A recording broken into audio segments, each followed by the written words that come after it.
I pledge allegiance to the flag of the United States of America and to the republic for which it stands, one nation, under God, indivisible, with liberty and justice for all.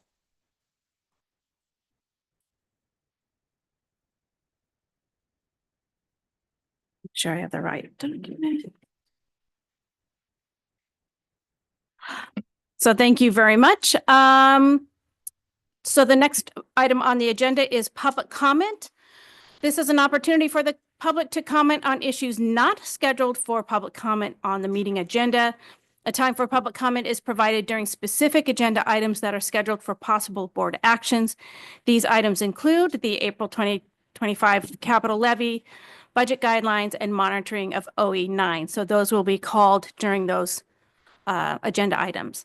Please wait to be recognized by the board president. We often informally refer to this as public input. It's a reminder that it isn't your opportunity to provide input to the board, but we will not be responding or dialoguing with you during this time. In the interest of time management, individual input is limited to 2 minutes. The board neither censors nor endorses public comments by the public. It is requested that decorum be maintained, and we provide students with good examples of respectable discourse. The only thing I have previously for this is for our bond discussion. So is there any public comment that is not related to a board action item?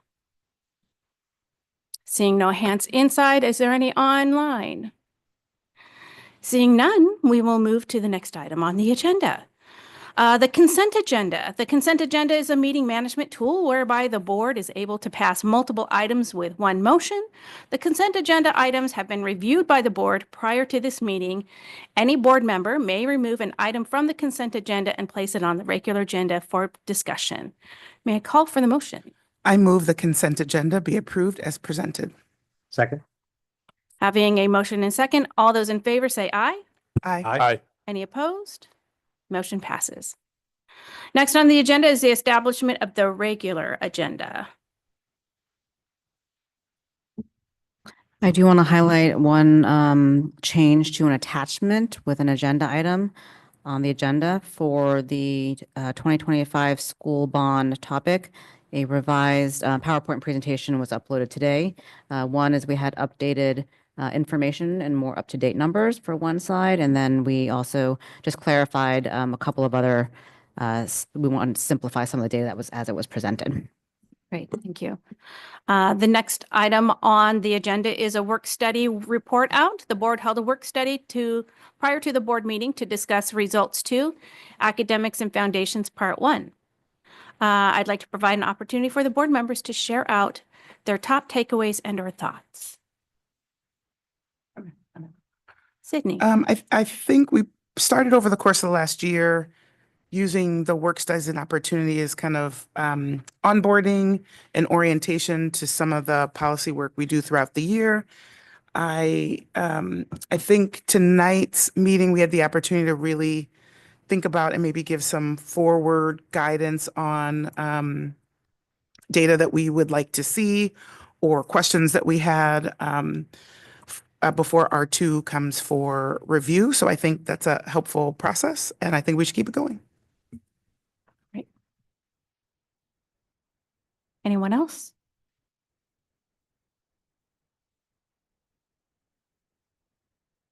Okay, seeing none, we will go on to the next item on the agenda, which is the legislative conference report out. And on January 11th and 12th, the board attended the WASBO Legislative Conference at the Hilton in SeaTac. We heard from legislators, received information about organizations' legislative priorities, the big 3, learned more about the Dignity Index and how we communicate with each other, and finally heard from students. So I'll open this first to our students, some of whom participated in the panel discussion, and then we'll open it up to the board for reflections. So yeah, we'll start on the dais. Sure. Hi. I was actually one of the students at the conference and on the student panel.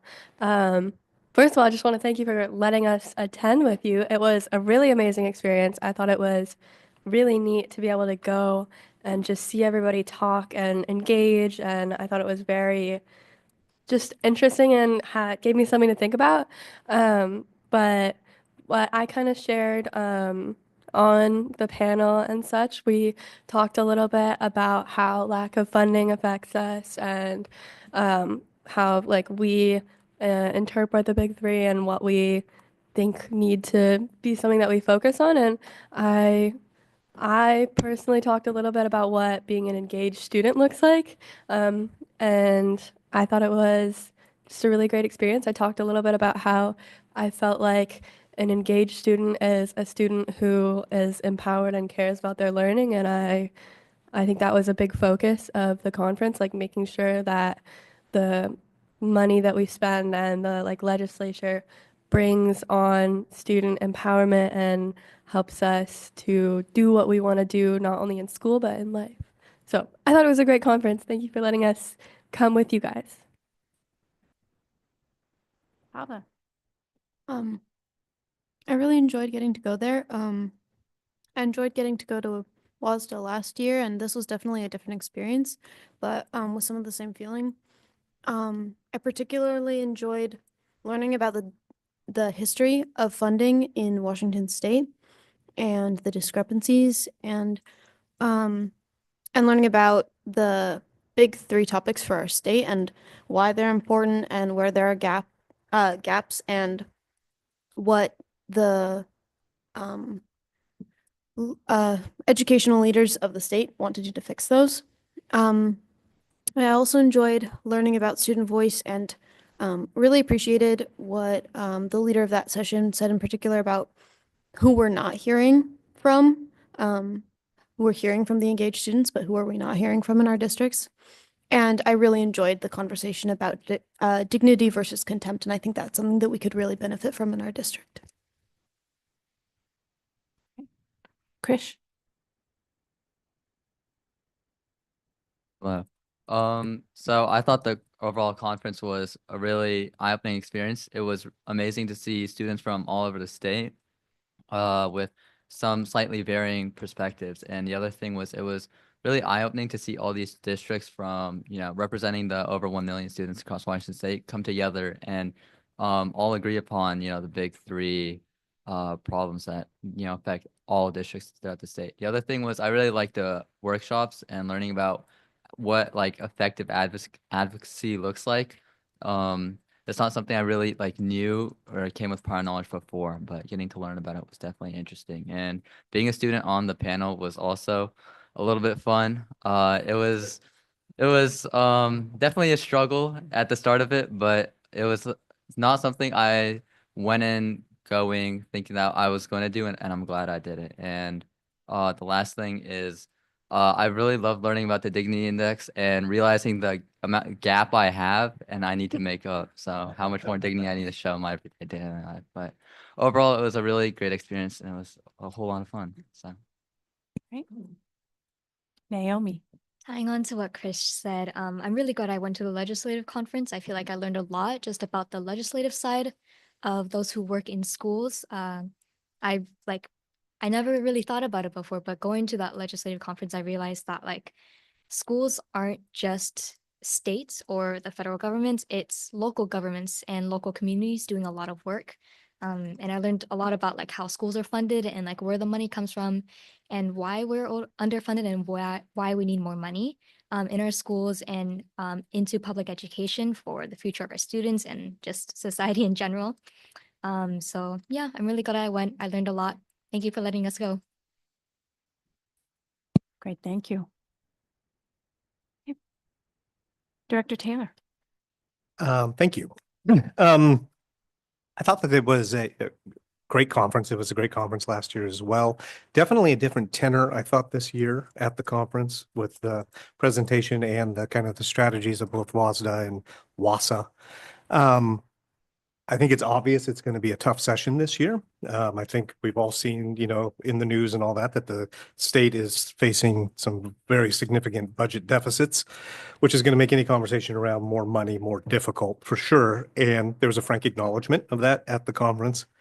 But I liked this shift in strategy of trying to make sure that we remain focused on these three issues of special education funding, transportation funding, and MSOC. There's a lot of different issues that we can get distracted by that need funding in our schools. But I do like this kind of clear-mindedness of let's work on these top priorities with our legislators and continue to beat the drum. Because that's important. And just because we're facing budget deficits doesn't mean those problems are going away. So I appreciated that. And also was heartened to see, this is getting a little off topic, but heartened to see, what was it, yesterday or the day before, that our new governor, Governor Ferguson, acknowledged the need for more funding at the K-12 for K-12 education, despite the budget deficit that the state's facing. So that gave me some hope and that we're on the right path anyway. And then lastly, I'll say echo what Hava had to say is it was the WASA's lead lobbyist put on a great presentation on the history of educational funding in Washington, which really reflected that it's been 45 years of underfunding in this state. And that really kind of put the lens on that and put that into focus as to the mountain that we're climbing. But anyway, I thought there were some really great sessions, and I enjoyed the conference for sure.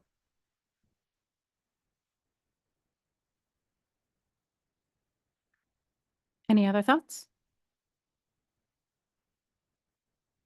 Dr. Coyne?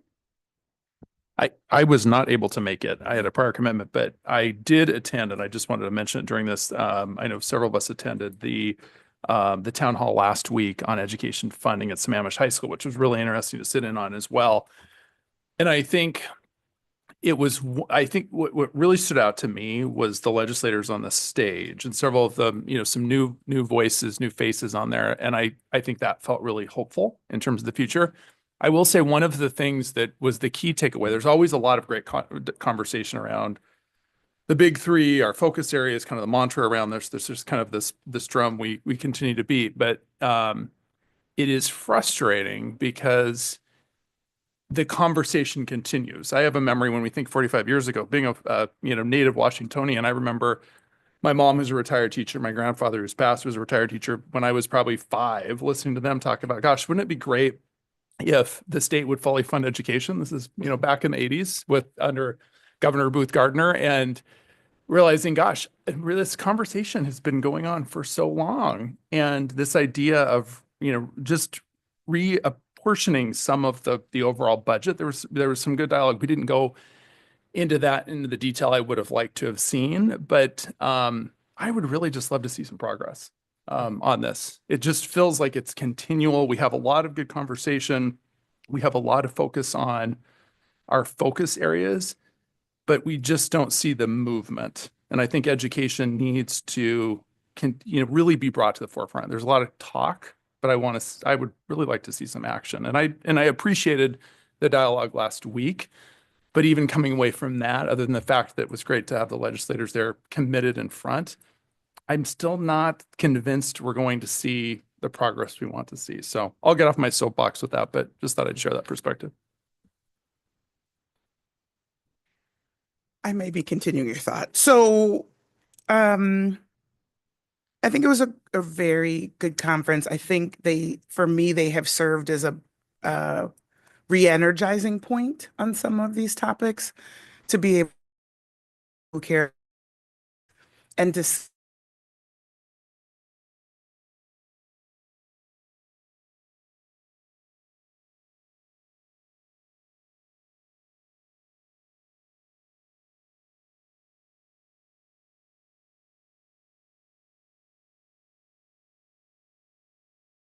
across the state have to our own professional development and understanding the topics very deeply, being able to talk with others about them, being able to learn together. And I think that's very important and shouldn't be underscored, that it's an important part of what we are doing to be prepared to sit in the seat and make some of those decisions. So I think that's great. I think the thing that kept going off in my head during the time we were there was, I think it's great to talk with our legislatures, but to your point, Director Coyne, the lack of movement is frustrating. And I think each of those organizations, WASDA for school directors, WASA's for superintendents, and WASBO for business office, have sort of lost the plot or maybe never took it up on educating the public. And I think that is a huge miss, and really making sure that the public understands what is happening broadly. I think the conversations are very detailed and very wonky, and everybody loves to go into the 45-year history and belabor that. And I think there's a real opportunity. It's one I feel very committed to in this seat, to try to make things more plain. It's why we've started to have our podcast conversations. Go watch those if you haven't, as they've started to roll out. But I think if there's something that I would love, as you all are representing us back to those organizations, is I think there is a missed duty in each of them to figure out what is their platform for educating the public, and through public, encouraging our legislature. So I'm 6 years in, and it's literally the same way we're trying to go influence legislators and their very abundant calendars, which I think is important work, and I think we should do it, but I think there has to be an and to the public. So still left energized to go do that work and be a part of the solution to communicate to the public. I will tell you, once I returned, I was super frustrated, right? I'm frustrated that there are ways to be educated on the reality of what happens with school funding. There is information this district is providing, that the many sources are providing, and yet we seem to consistently have a contingent of our community that would like to communicate misleading and misinformation because it serves their purpose. And I find that deeply frustrating. I think, especially after spending, working all week at my job and then spending my weekend so I can become more educated and do the work, I find it deeply frustrating that the amount of people who feel fine just saying untrue items because they like to is frustrating to me. And so, again, for me, that how do we hold people accountable to leveraging the topic of school funding as a wedge to issues that are unrelated and are theirs and theirs alone? I commit to staying on that tactic because I am very frustrated. And I hope through our continued education, those voices become more well-known for really leveraging this topic of schools and school funding to really promote their own, or obfuscating their own desire for other wedge issues. Any other thoughts? I think it's interesting that you made the mention about how are these organizations actually educating the public. And it's something that I brought up at the WASDA board meeting, was that, we have that as one of our goals. And when I look at, the board was talking about what work we needed to work on, I'm like, the one thing that did not get mentioned is how we're reaching out to the public. And I said, interestingly, because it's what the organization does the worst. And so, so I do think that maybe needs to be more of an emphasis. We as elected officials have some type of leverage with our voice because we too are elected by the same people that elect our legislators. But in general, how does the public get more involved? I think that, to me, was my takeaway from the town hall, was just how many of the general public were there to try to get in front of their legislator to say that education funding is critical. In fact, I would say it's paramount, because that's what our Constitution says. So I thought that those were some interesting perspective. And Superintendent Tauyik, did you want to share?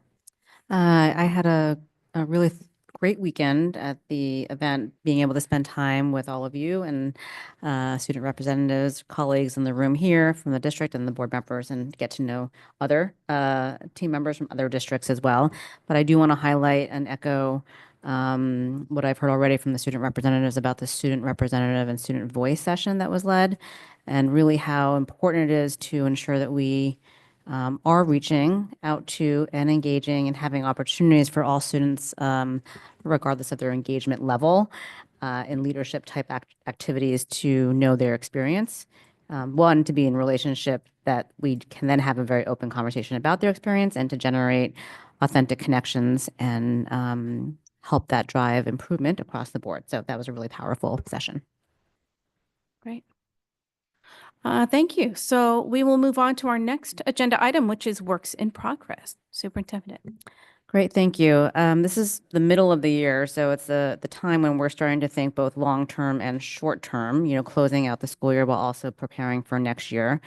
And I wanted to share a couple of highlights of some things that are happening internally at the district, so it's clear and people know what we're talking about and helping to prepare for in the long term. One of those topics you've heard us talk quite a bit around, both the board and I, related to how we are leveraging technology. And that also connects to information and data sources as well, and how we can deep dive into our tech world, use technology for good, use AI for good, and be able to do that responsibly at the same time. So effective technology practices and vision and cohesion is important so we can collaborate more effectively. We can also work more effectively with families and how we can better support students and also improve teaching and learning. So through this work, we're working with different folks within the organization to develop a just sort of initial roadmap that we would then, take on and further refine over time to be able to serve as a leader in this rapidly changing world outside of us with respect to technology use and applications. The second big topic is on enrollment. As we continue to look across, all of our neighboring districts, this is an important driver, right, of revenue as well for school districts and funding. And so this aspect of our work is so important to the health of our district. I expect that we will continue to go a little bit deeper to generate insights into some of our enrollment patterns and ideas, and generate ideas also for what really attracts and sustains and maintains families in our schools, while also understanding if students have unenrolled, getting that perspective as well, because that's an important data point. And right now, we are in year 2 of the strategic plan. So as we prepare for next year, we're concurrently planning around what we will need to do next year to refresh. So the goal of having a 3-year and shorter cycle strategic plan, and I know that is the first time that our district has had a plan to help support and driving towards the mission of the district and established by the board, that we are learning rapidly, more rapidly, although we are still a large system, so rapid is not every day, it's every year maybe. We're learning through implementation and being able to adjust courses needed and form a next short-term plan to help ensure improvement in our system. So we'll be planning next year to start that refresh cycle. So that would be implemented ideally in the 2026-2027 school year. So as I said, we're underway in planning for next year. So actually now there are a lot of budget reflection conversations. So tonight's agenda item with the action on approving budget development guidelines is a key foundation for that work. Also immediately now is a legislative session, as has already been talked about. And that is a long session, so we're partnering with the board and other districts on the big 3, as mentioned by Director Taylor, on more funding for special services, more funding for material supplies and operating costs, also known as MSOC, and transportation. And we also are supportive of other legislative proposals that seek to address the unfunded mandate of the Clean Buildings Act, in favor of also reducing local approval threshold for bonds from 60% to 55%, although ideally it's 50%, and then we're in favor of allowing non-voted debt to be used for new construction. So this has just been week 1, and I know there's been already a lot of activity. I know that one of our board directors also jumping in as well for testimony, as well as Martin Turney today. So thank you, Director Gallinger, for that. And I know I plan to be supporting other superintendents next week as well. That just came up last minute to provide some support for the big 3. Also, we haven't been talking about secondary grading practices much lately, but I wanted to make sure I brought forward that today there was a 3rd meeting as part of the secondary grading practices committee work that is in partnership with the Issaquah Education Association. So today was a continuation of prior meetings and a real focus on what effective practice around category alignment and weighting on grades looks like. And then we've also been focusing on this 2025 school bond, which is also on our agenda. But the big public service announcement I want to make sure is really heard loud and clear is in the now. In February, our district is upgrading our student information system from Skyward 2.0 to Skyward Cumulative. And the district has been working to prepare for this transition for more than a year, and it's upon us. This upgrade will improve functionality across student information, payroll, finance, and human resources, but everyone will be affected. So the primary impact of families and to students is that there will be no access to Skyward from February 11th to February 23rd. most of this time does fall within the second winter break. And we did announce this in our weekly bulletin, and so we'll continue to do that. But it's important to know that that is happening. And there's further details in those publications and communications, but I wanted to make sure that is a highlight. Great, thank you. The next item on the agenda is the 2025 school bond update. So late last year, the board voted to approve putting forward a ballot measure for a $231 million bond, which will be on the February 11th ballot. The district is here to provide information regarding the bond. Great. So we're welcoming up both Martin Turney and Mark Sherwood, and I'll let them introduce themselves at the podium.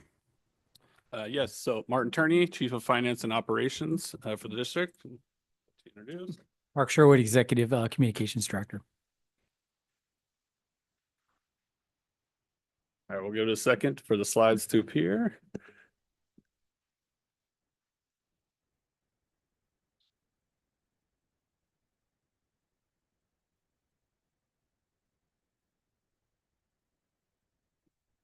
Looks like this one is from a previous meeting. Stephen, I don't know if we have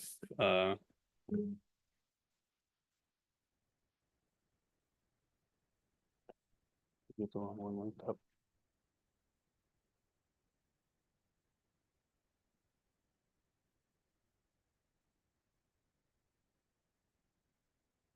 Right there. Nope. If you Scroll up. right there. There. Thank you. Great. So again, here to talk about the February 2025 bond, updating safety, security, and high school capacity. I'm going to run you through some things that you may have seen before, but we want to reiterate and make sure the public has that opportunity to see the facts.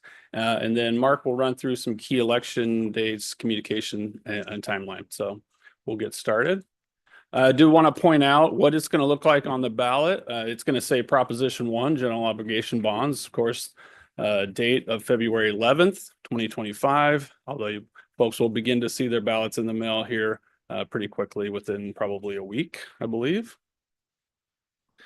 So as a reminder of what is included here, obviously based on a lot of community feedback in the recent past, this bond package was reduced to $231.6 million to address first and foremost safety and student learning needs. I do want to point out that the safety and security portion of this touches every single school in the district. So all regions, all schools, meant to ease capacity to alleviate overcrowding, maintain a current projected tax rate. And I'll show you a slide on that in just a second. Have stronger project oversight and accountability. Mark will mention what we have in store that we've been talking about over the course of the year, but is upcoming in terms of additional oversight.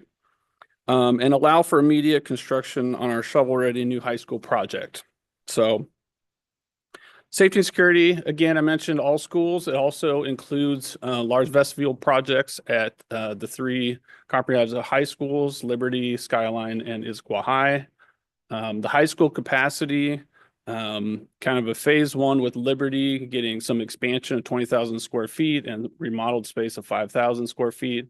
It's interesting, Liberty is of the total, if you combine those two amounts, Liberty alone, if you take security and the expansion, is about 25, just over 25% of the entire bond package. So for added context, I thought that was interesting. Obviously, the rest of the high school capacity has to do with getting that project completed with the new high school.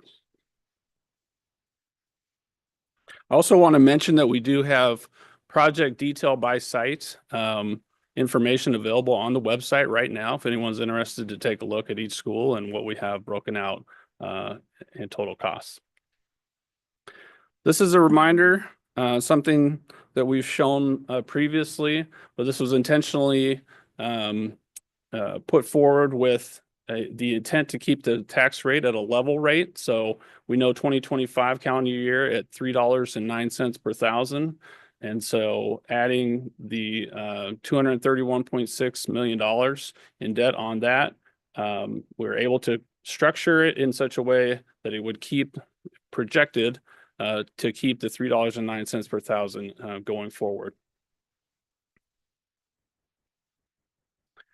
Wanted to show a head count enrollment for the high schools. So this is a little bit of a different look. Sometimes we talk about FTE, sometimes we talk about head count. So this is the head count enrollment, as you can see, continues to climb. We're up over 6,000 students. We did put a line for the permanent capacity at the buildings. That's the amount without the portables. So what those buildings were designed for. So that's an additional piece of information and context for folks. This is kind of another look where it breaks it out by school. It shows, this is now in a FTE look, but it does show FTE at those schools versus the capacity, that main building capacity. It also shows a couple of neighboring districts in Bellevue and what they are running their schools at and how they compare, particularly Issaquah High and Skyline. Shifting over to the new high school project, some specifics that some folks may not have seen in the past. The total new high school project cost is at $292.7 million. The district has spent just about $20 million so far, which means there's a remaining project cost of $272.7 million. We want to remind people that we do have unspent funds. We have funds left of $90 million that can be used for this project. We also have the levy 2022 capital construction funds of $44 million. So if you combine those, it's $134 million to complete the project, leaving $138.7 million, and that amount is reflected in the bond package. Now, we thought of interest showing the buckets for the new high school project. I won't go through each of these and read it off, but I do want to make sure people know that that's included in the slides and here if you want to reference this later for yourself. Obviously, we wanted to make sure we show exactly how that's broken out and what it looks like there. Another piece of information we want to make sure folks were aware of. This site, this new high school site, is adjacent to a community, Providence Point community. And over time, we've had many conversations with that community and accommodations were made along the way. So this shows a listing of those accommodations and what is added to the project for those. And just under $16 million is the estimated cost to the project. I'm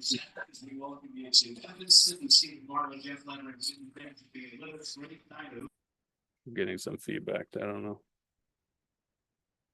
So I'll move along. So this is a reminder of how, the district has started with the new high school project, obviously back in 2016 and some preparation before that, and how it's taken time to get through litigation, permitting process, a lot of things that have delayed this project up until 2022. And then moving to this example here, new high school cost escalation, where starting in 2016, that projected cost at $120 million. As there are delays, a lot of cost, especially in the times between 2016 and 2024. We've even had years as high as almost 22% cost escalation in construction. So taking a big hit and added cost to that project. So another look that may be new for folks and we haven't shown in this exact way before is, what did it take to find a spot for a new high school that met all the criteria? So what's interesting about this map is the blue outline there and the lighter color of the map is what we can consider, the areas that we can consider due to the King County urban growth boundary. So the darkened area is what's kind of off limits for us. And so the district had gone through quite a process to say, okay, let's start in those areas. Let's look for sites that meet all of our criteria. I won't list those out, but one of the main ones, it has to be 40 acres. It has to be, we have to be able to have easy ingress, egress, and those type of things. So it makes sense to build there. And at the end of the day, there was one property which we eventually acquired, and that's where we have set for this project. At this point, I'll hand it over to Mark to walk you through some additional details. Thank you, Martin. Good evening, board members and superintendent. So obviously we have a very short window from the time that the resolution was proposed to when the election takes off. So January 22nd, ballots will begin to be accepted. Pamphlets will be mailed to all of our households, and the ballot drop box is open on the 23rd. Last day for mail and online voter registration is February 3rd. And again, this election, last day is February 11th. For last in-day person voter registration, transfers, or dropping in your election drop box. The election will be certified by the 21st. We expect to get some early projections, the night of the 11th and the 12th, but it won't be certified till the 21st. As I said, it was a very short window. A lot of communication efforts have been going on to promote the initiatives and provide some key bond facts to our community through updating our website, our social media, and directly messaging family using all the available tools that we have at the district level.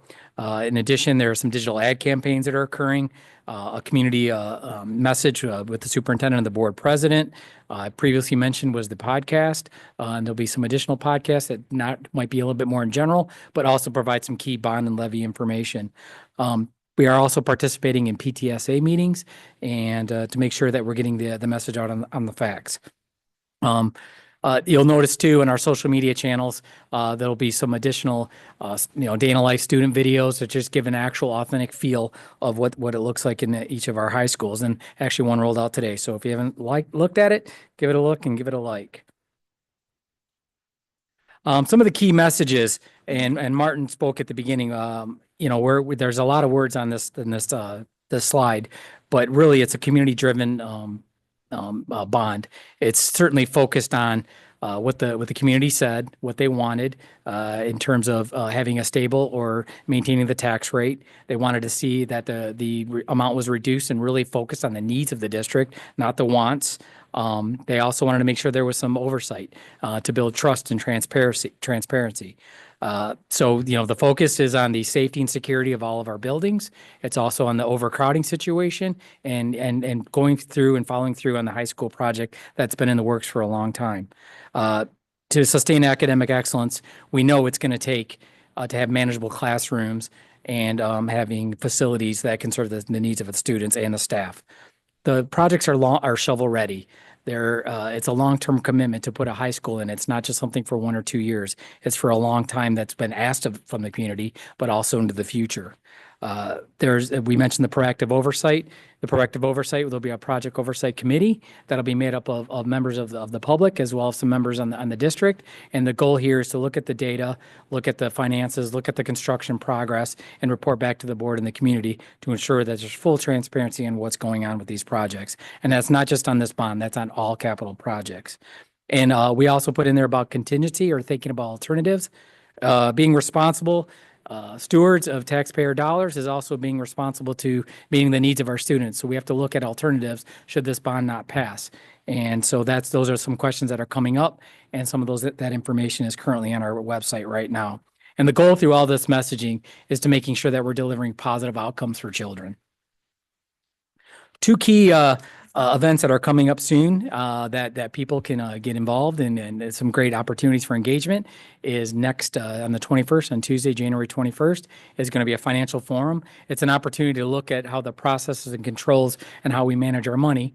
It's during this bond season right now, but it also provides an opportunity for people to ask questions. How do we ensure that the money we receive is being spent accordingly and allocating based on what we plan and based on what's approved by you, the board members? We also have a school board town hall on Thursday, January 23rd. That's right here at our administrative building. It'll also be available by Zoom. And it's another good opportunity for the public to hear key information from our board members. And it'll be a little bit more of a two-way communication versus a regular board meeting where they'll hear some great information and then they'll be able to ask some key questions and get some key insight and response to their questions. And I'm going to end my presentation there and leave it open for any questions.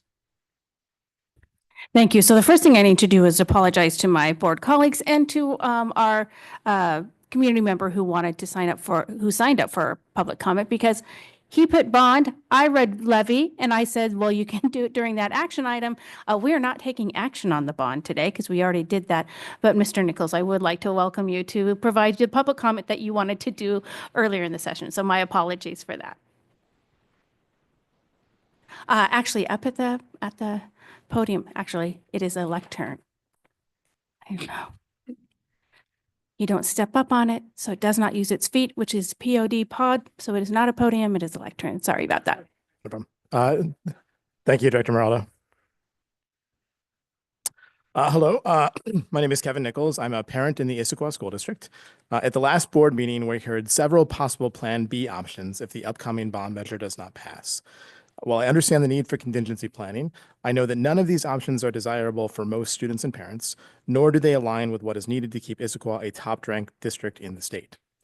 I believe we must focus our energy not on Plan B options, but on passing the bond measure in February. Passage of this focused bond erases any need for contingency planning while addressing our most critical needs.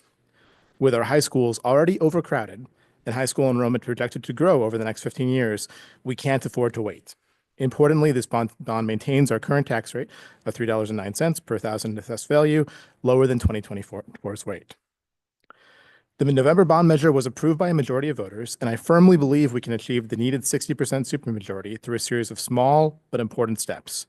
Number one, to the public, start by informing yourself. Review the district's website about the new bond measure. It includes critical investments in capacity and safety, from a new high school to essential security upgrades across our buildings. Two, share your personal story. If your family has benefited from an Issaquah School District program, share that experience along with your endorsement of the bond. These personal testimonials are powerful in showing our community what's at stake. Three, if you're eligible to vote but not yet registered, please register online or by mail by Monday, February 3rd. Four, for parents and guardians who moved here for our excellent schools but cannot vote, please reach out to at least 5 neighbors who can to share the importance of this measure and what it means for maintaining the educational excellence that drew you here. And finally, join our volunteer efforts. We need help with canvassing, phone banking, and sign waving to reach our community. Every conversation matters in achieving our 60% goal, and please seek me out after public comment if you'd like to learn more. I believe as an engaged community, we can get this done. Thank you. Thank you. Okay, I will open it up to board's questions or comments.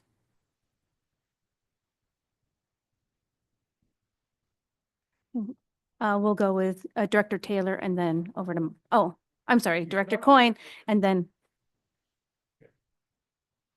I want to start by thanking Martin and Mark for the presentation. And I want to do several things that I wanted to pull out from the presentation deck because it was wonderful. You literally read my mind on have been having a lot of conversations with members of the community, and this presentation addressed several of those. But I want to do just a quick call out for our communications team. Wendy's in the back and Mark as well, and others on the team for the amazing work that you all did with the November measure and that you're doing in such a short time or for our February measure. It's really gone a long way. And I think in conversations with members of the community, it's upon us to make sure we're directing people there. I think sometimes people don't know necessarily where to go to get resources. And so want to make sure people know there is a very informative website, obviously that will, direct you, that you're directed to from our ISD website. So I want to make sure people are out there and leveraging that information. And again, thank you to the communications team for their great work. One thing before I kind of jump into some points in the bond deck, which sounds very basic. All of us in the room know this. I'm sure everybody who's listening right now to the board meeting knows this, but I did have some questions around this over the weekend. The November measure did not pass. I want to make sure people are really clear on that. We're not coming out for another bond in February after we've passed a passage of a bond in November. So I think as we're having communications with the community, that's really important to just to make sure people understand that. Martin, the number that you said, Liberty percentage, that being 25%, I think very helpful to understand that. So thank you for pulling that out. And maybe Stephen, if you wouldn't mind, if you could just flip to slide 6 really quick. There are just a few things I wanted to highlight. Let's see, that's 5. You go up one more. This, I think, is a very informative slide, a very good visual to be able to see when people say, well, what does, what should a high school look like in terms of enrollment, looking at what Issaquah and Skyline are specifically across, and then also comparing it to other local high schools. When we look at Bellevue and Interlake. So I think this is really important information for members of the community who are asking that question and wondering what that looks like and thinking, gosh, are Issaquah and Skyline high schools overcrowded? And again, some people have different points of reference on that. And I would say this shows that they are, and want to make sure that the community is seeing that. Stephen, if you could also then flip to slide number 9. I think this is important. Almost 16 million in accommodations. I want to make sure the community sees this. Providence Point accommodation costs, really, really important information there. I'd also just go to slide 12 as well. Another common question, people ask why that, I hear this a lot, why that piece of property? And obviously it's complicated to find available property that size to build a full-size high school. This is really important information. And when you think about the alternative, there aren't other options. And the other option would be something like eminent domain, which is taking over, existing homes. And that's obviously not something that the district wants to do. So I think this slide is very helpful. And then lastly, I would just do a quick call out. I know Matthew did the one that was posted today for Issaquah High, but the student day in the life messaging, really, really cool to be able to see that. And again, you get to see the perspective around overcrowding, and get to see what it looks like to be in our schools. I think it's important to remember that many of the people who are making the decision and are able to vote either do not have kids in the school system or have graduated, or their kids have graduated out of the system. So they may not understand what the current overcrowding looks like. So to be able to see those videos, really, you're able to really see that. So wanted to point that out. And again, just thank you. This is great information. So thank you for sharing this with us tonight.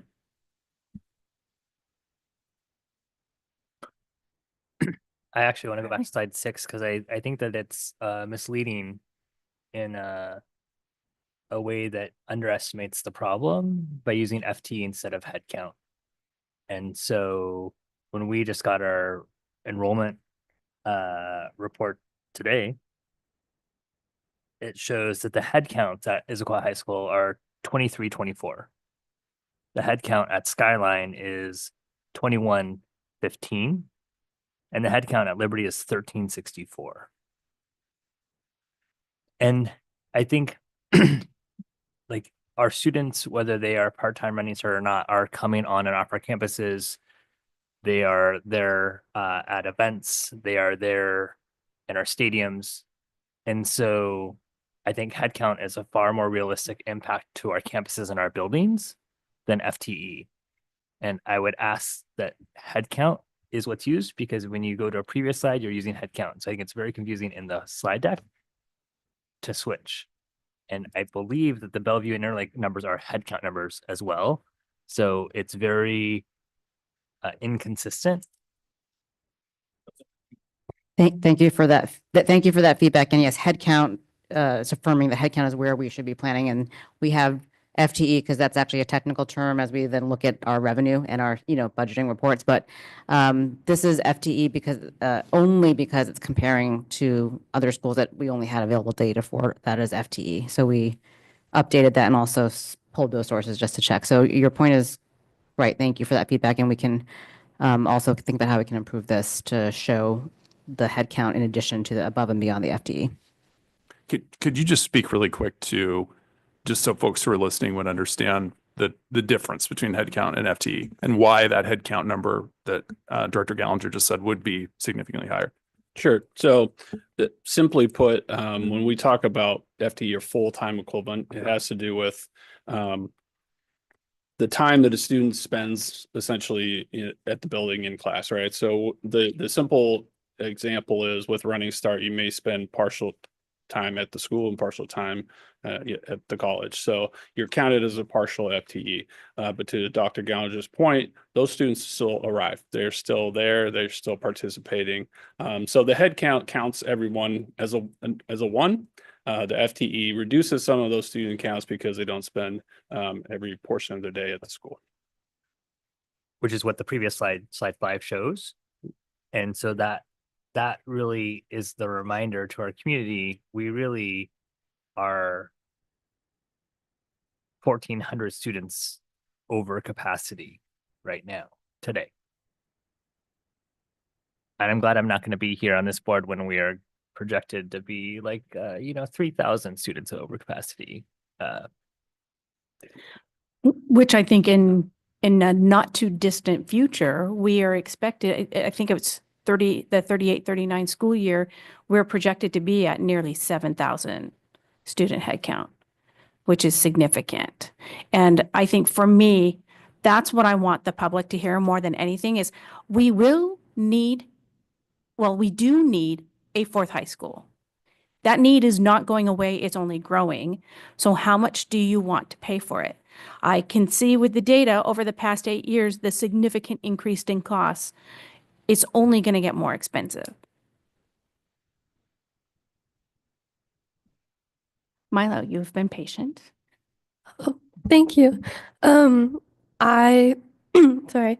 I just wanted to mention, and I don't know if anybody else feels this way, but that presentation was the most easily digestible, informative presentation that I have seen on the bond so far. Like the graphs were great. I could visualize it. I understood the data. Some of the other ones have been like a little confusing, but I really hope this is like the one that we are showing other people. Like I hope this is the one because I feel like this is the kind of information that the voters need to know in order to pass this bond because that like it shows us exactly why we need the bond and then it goes into what the bond is for and I hope that this information is like very specifically going out in a format very similar to this. That's kind of all I wanted to say is especially as a student, this is what I understand. Like that is what I get. I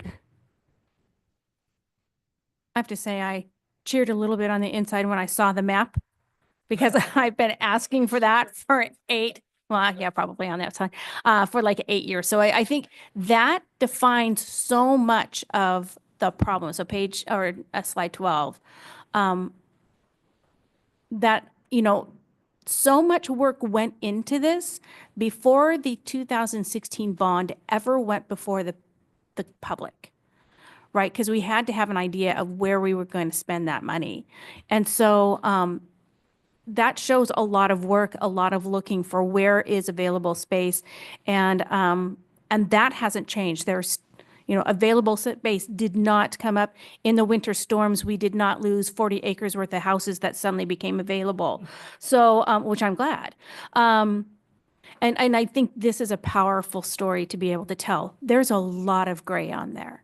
And in fact, a story that a lot of people don't know is the 80 acres of land we sold for $4 million. And so how much did we pay for half of that amount? I think, was it 28 million?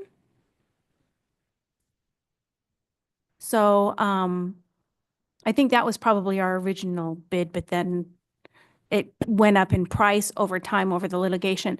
So so it's not cheap to build inside the UGA. It's much cheaper to build outside it, but we're not permitted, and it's such a huge portion of our district. The other thing people talk about, why are the schools so close? This map actually shows you, it's almost centered between Skyline and Issaquah High. So it's almost in a proximity way. They're not that different having something in between because that's where most of the population is and in the district. So I think that's another thing to be able to share. So I love that slide. So I thank you for this work. I think this will help us in the communication. I'm looking forward to January 23rd when we do give an opportunity for the public to come forward and have a town hall. And it is going to be somewhat two-way. I'm still planning the specifics of it, what it's going to look like, but I want it to be a meaningful opportunity for the community to talk to us. The other thing is I may want to talk a little bit more about the difference between FTE and headcount at that meeting, simply because when we put headcount data, we will be told we're liars. And people will go back and look at FTE, which is lower, and say, you're lying to us. And so I need to make it really clear there is a difference between a head count and FTE. And to kind of picture it, it's like, let's say you have 2 part-time employees. Your FTE with 2 part-time employees that are working 50% is 1. But if you were to ask, if you need to provide space for those employees to work, you're going to need 2 seats. So this is similar. Okay, I saw other people raise hands. Sydney. Thank you. So I also love this presentation. Miles, is great. I think it's super clear. I guess I'm going to start at slide 4. And maybe uncharacteristically, I'm going to be a Debbie Downer tonight on a number of items. Not about what you've presented, because I think it is clear, accurate, and validated data. My Debbie Downer would be where I continue to see people share information that is not clear, accurate, or validated. So my first call out here is for the public is where you see other charts, graphs, or numbers, please do your due diligence and ask for source. I've actually been trying to track down a particular graph I saw today shared that I cannot validate anywhere, including Google image search. Like, I just can't figure out where on earth that comes from. So I think first it's important to know validated data, and you'll see in these charts that they're actually commentary on where they come from and definitions provided. If you go to slide 5, I think there's, again, the clarity you'll see there at the bottom is some of the definitions. And so again, from a, public knowledge perspective, please do inquire on source and maybe even purpose of why people are sharing information. So I'm going to go on now to slide 6. And I guess I'll ask a question that I believe I know the answer to. Why these 2 schools as comparison? Why Bellevue High School and Interlake?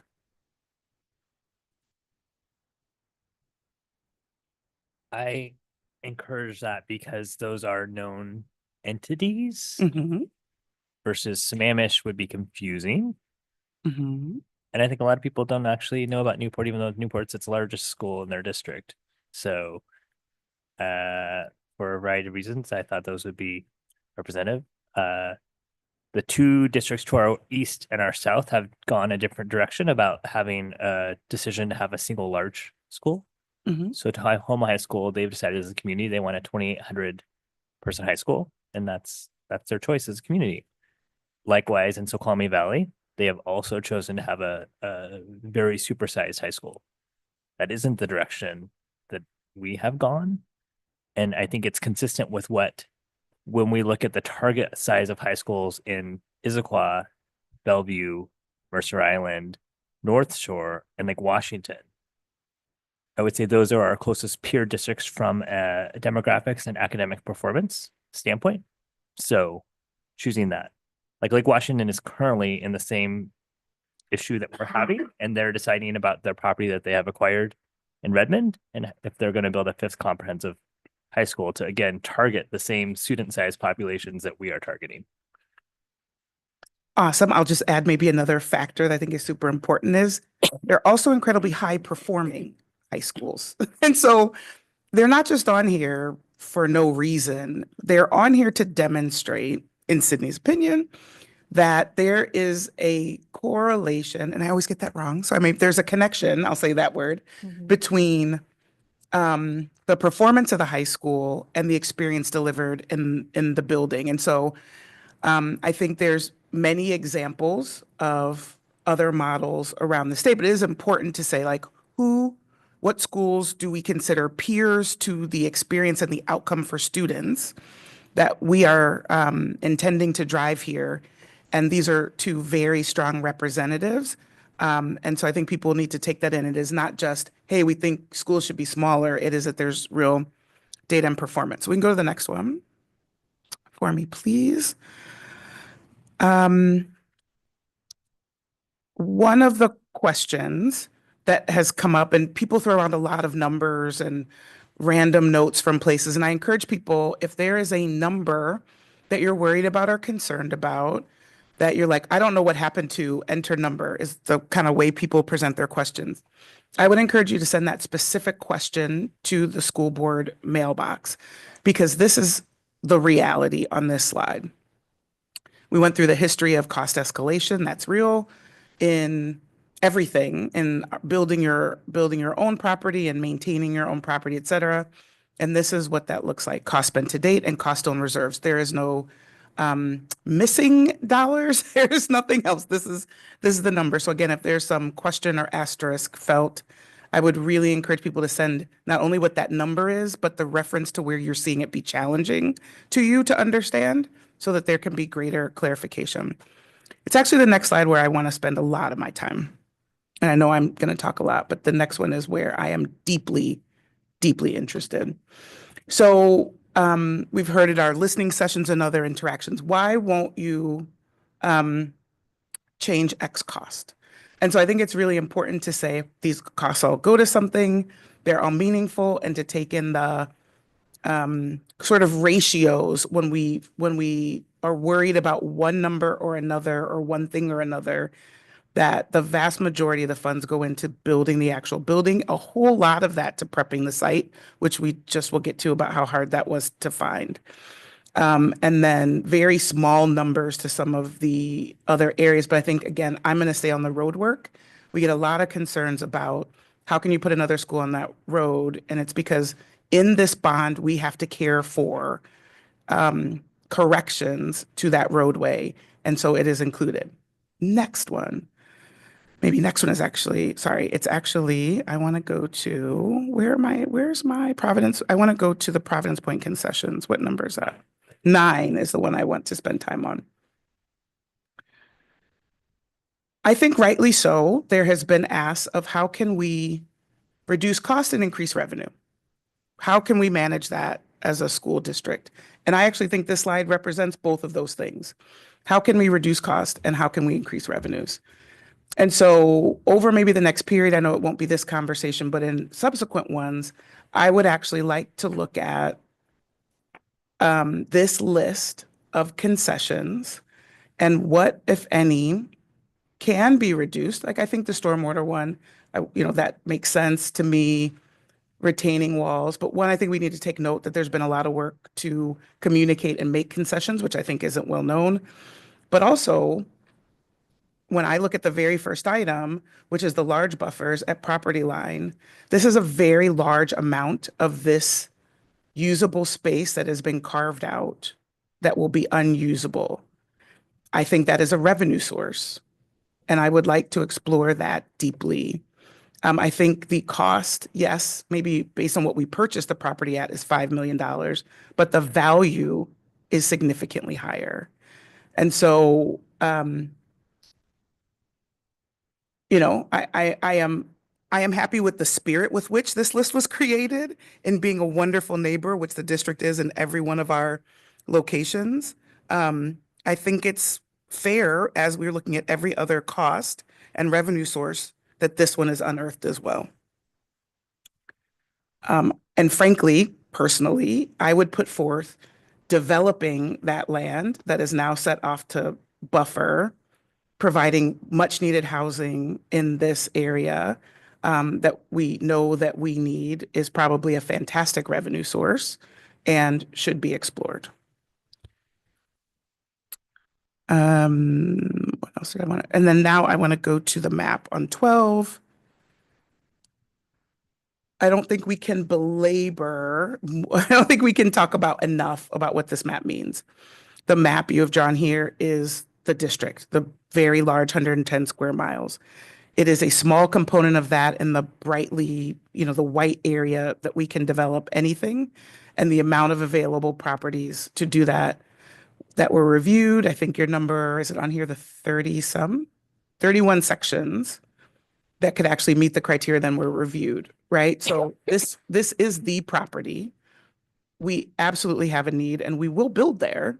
But I think it's important for people to know there aren't any more. I think the other thing I've seen a lot of is this concern that we have more property someplace.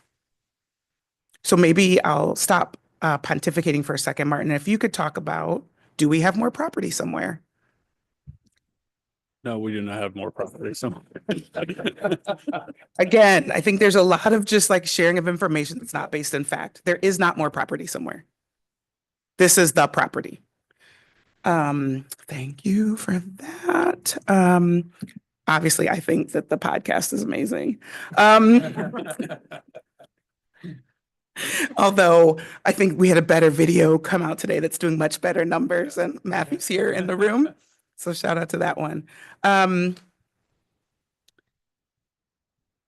The other, and I think, you know, that video is maybe really important to get down to maybe the last thing I will, and again, I said I left the weekend really frustrated. I left the weekend frustrated watching how hard this board works to be involved, to be educated, to work in fact. And I'm just annoyed today about how people feel free to just share stuff that's just not true and based in no knowledge. But I think what I love is getting to see a day in the life of what happens with our student and showing how amazing our schools are, how amazing our communities are, to see the arts, to see music in play, to see the relationships in play, and to see how much better they can be if we're not trying to cram 1,000 students, you know, whatever, 2,000 students into a bag the size of 1,000 students or whatever the thing is. So I just really encourage people, as I know our public commenter did tonight, to please educate yourself. This presentation is amazing. Download it and share it with your neighbors. And really, I ultimately ask that people source check what they are being shared, and maybe even reason check why people are sharing it. Like why?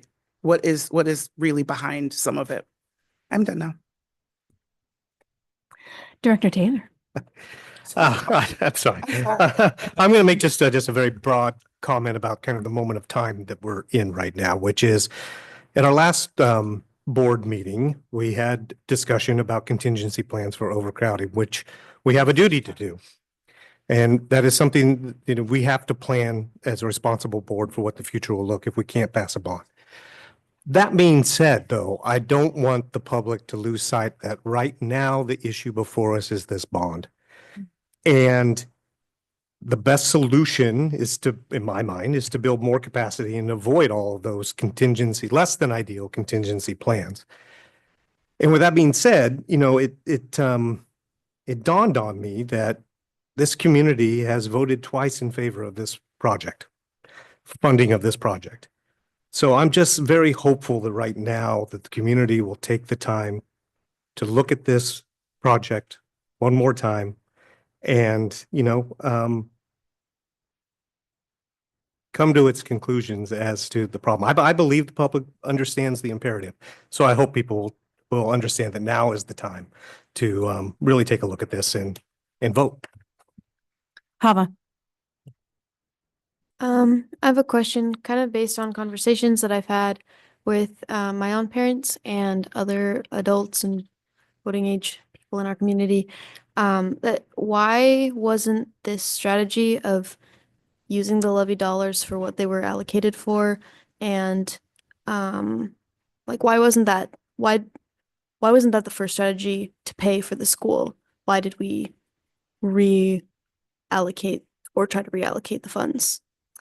Part of that. So I think what you're talking about is the $44 million in capital levy costs that the board took action to say, let's move this to immediate needs so that it wasn't dependent on a bond passing. We were looking at the safety and security aspects, saying that is a priority, and we don't want to hold that hostage to this entire bond package happening. But when we came back, some people were frustrated, like, you reallocated money that you already had for the high school, and now you're asking for more money for the high school. So that is why in this bond, we said, okay, so we'll keep that 44 million towards the high school, because that was what we heard from the community. Hey, we want that money set aside. That's for the new high school. But we still feel that there is an urgent need to get those vestibules built as well. So that's why we've laser focused with this bond. It will be on the new high school, adding capacity to Liberty because it also is overcrowded. It doesn't get talked about that there was overcrowding in that, and some opportunities in that, and then to also look at the safety and security as a whole throughout the district. So that's the new vestibules at the high school. That's looking at safer windows. It's looking at our camera systems and our security systems and alarms. So those things are important for student safety. That I think is an huge. It's you're giving us your children, and I feel hugely responsible to ensure that they're safe. And so what do we need to do? So I think that's why the laser focus on those two items. And Harlan, you had Yep. Harlan and then So just to go to Sydney. slide 3 of the presentation, and that's why, so it's really just moving money from one bucket to the other. But hopefully it provides clarity, but we heard from the community, don't do that. So we said, okay. So therefore we put the money back into the high school project and moved over safety and security and said, okay, if you want to vote it, we were trying to accelerate to do the vestibules immediately.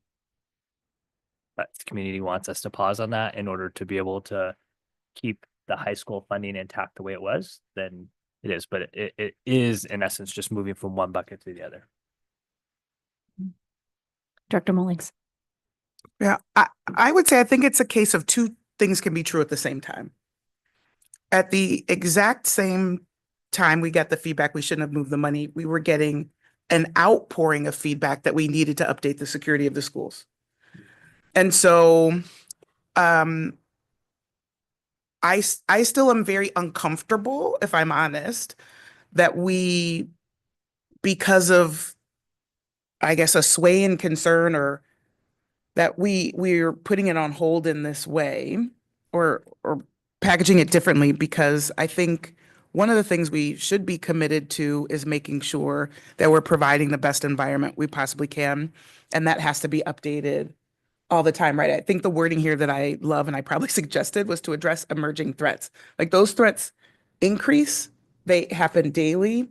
And I think as a community,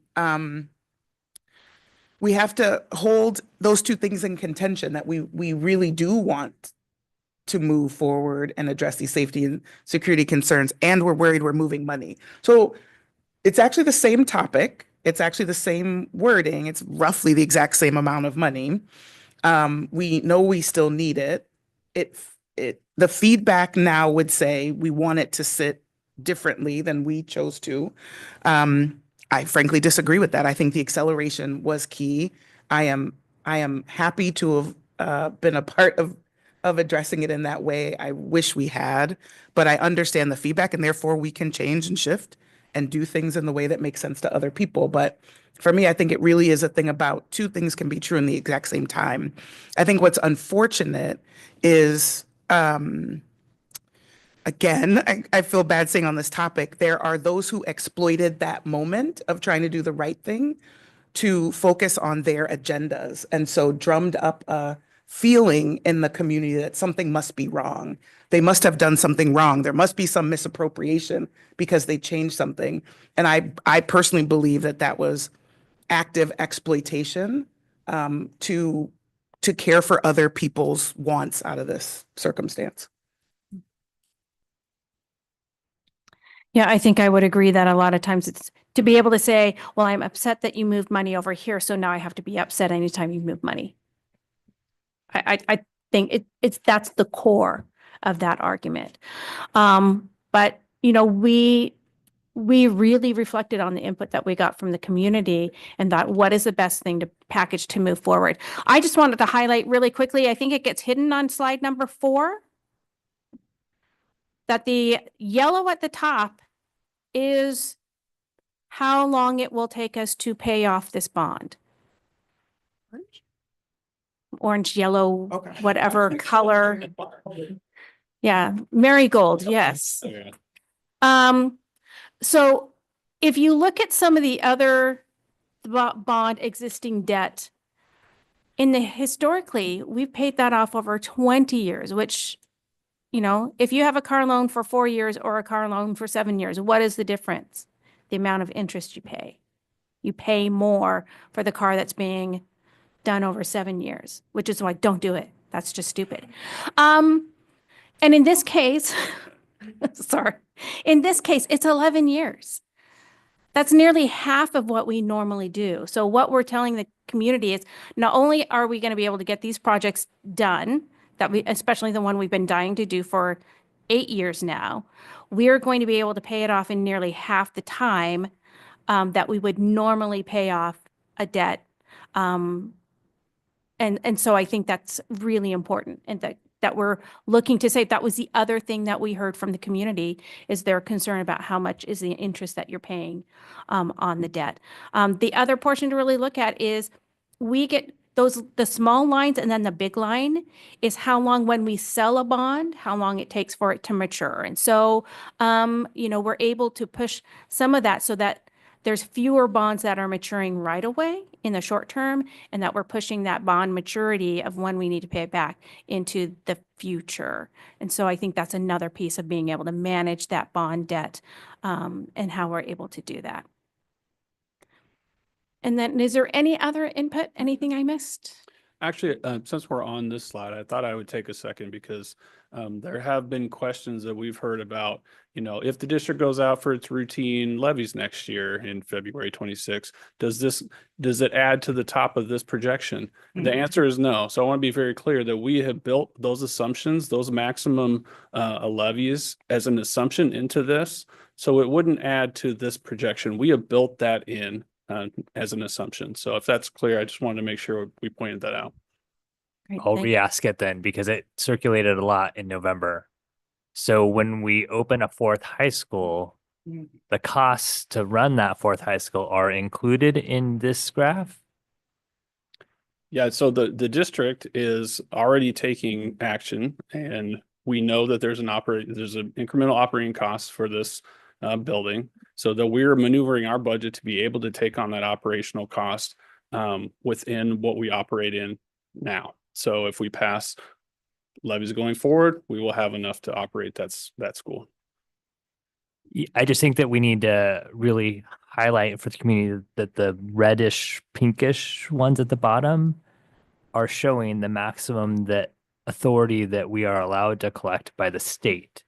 And so there isn't more dollars out there that we could ask for to run the new high school, because that's already included, and you're showing it as if it's the maximum authority. Because already right now, in the past first 2 years of this levy, we've rolled back over $10 million of uncollected authority that the community has given us. So certainly we aren't going to be collecting more money to run the high school. Thank you for making that point. And when we look at what roughly, and this is assumptions based on today's dollars, what the operating cost, which would be a fixed cost to run the next high school, I think it represents less than 1% of our current operating budget right now. So to give that scope and scale, is that correct, Mr. Attorney? That's correct. Yep. Yes, Naomi. Hi, so I have mainly, I have a few things. So comments and suggestions for you, Mr. Attorney, Mr. Sherwood. When I was first looking through these slides on slide 7 and some of the other slides with a lot of numbers on them with dollar signs, just looking at the numbers on the right and like adding them up, and then looking at the bottom number, it was a little bit confusing for me because when I see the numbers in the column, I automatically think addition, but then the number on the bottom is lower than some of the numbers on the top. So I think just adding like plus and minus signs would make it more clear for the community. Just a small thing. I'm less experienced with this stuff than our board members, but I'm also just a student, so maybe more representative of the daily citizen. Great point. And then also just on slide 6, I was wondering this, I'm sure I can assume, but like what do the numbers underneath Bellevue High School and Interlake High School represent? That's a comparison of their enrollment. Their enrollment, okay, and that would be the FTE enrollment, not capacity. Correct. Okay. And then just going back to Director Molling's point, and I think Director Gallanger's point as well about the misinformation that's been going around, I would like to bring in my AP Government curriculum right at this point, because we recently watched some excerpts from a documentary called The Social Dilemma. I searched it up. It's on Netflix. Very enlightening and very eye-opening on the influence of social media in our lives recently. And it just covers misinformation and kind of its effects and increasing polarization in our communities. I definitely recommend it to our community. And this is not sponsored. This is just out of social concern. Thank you. Thank you. Krish?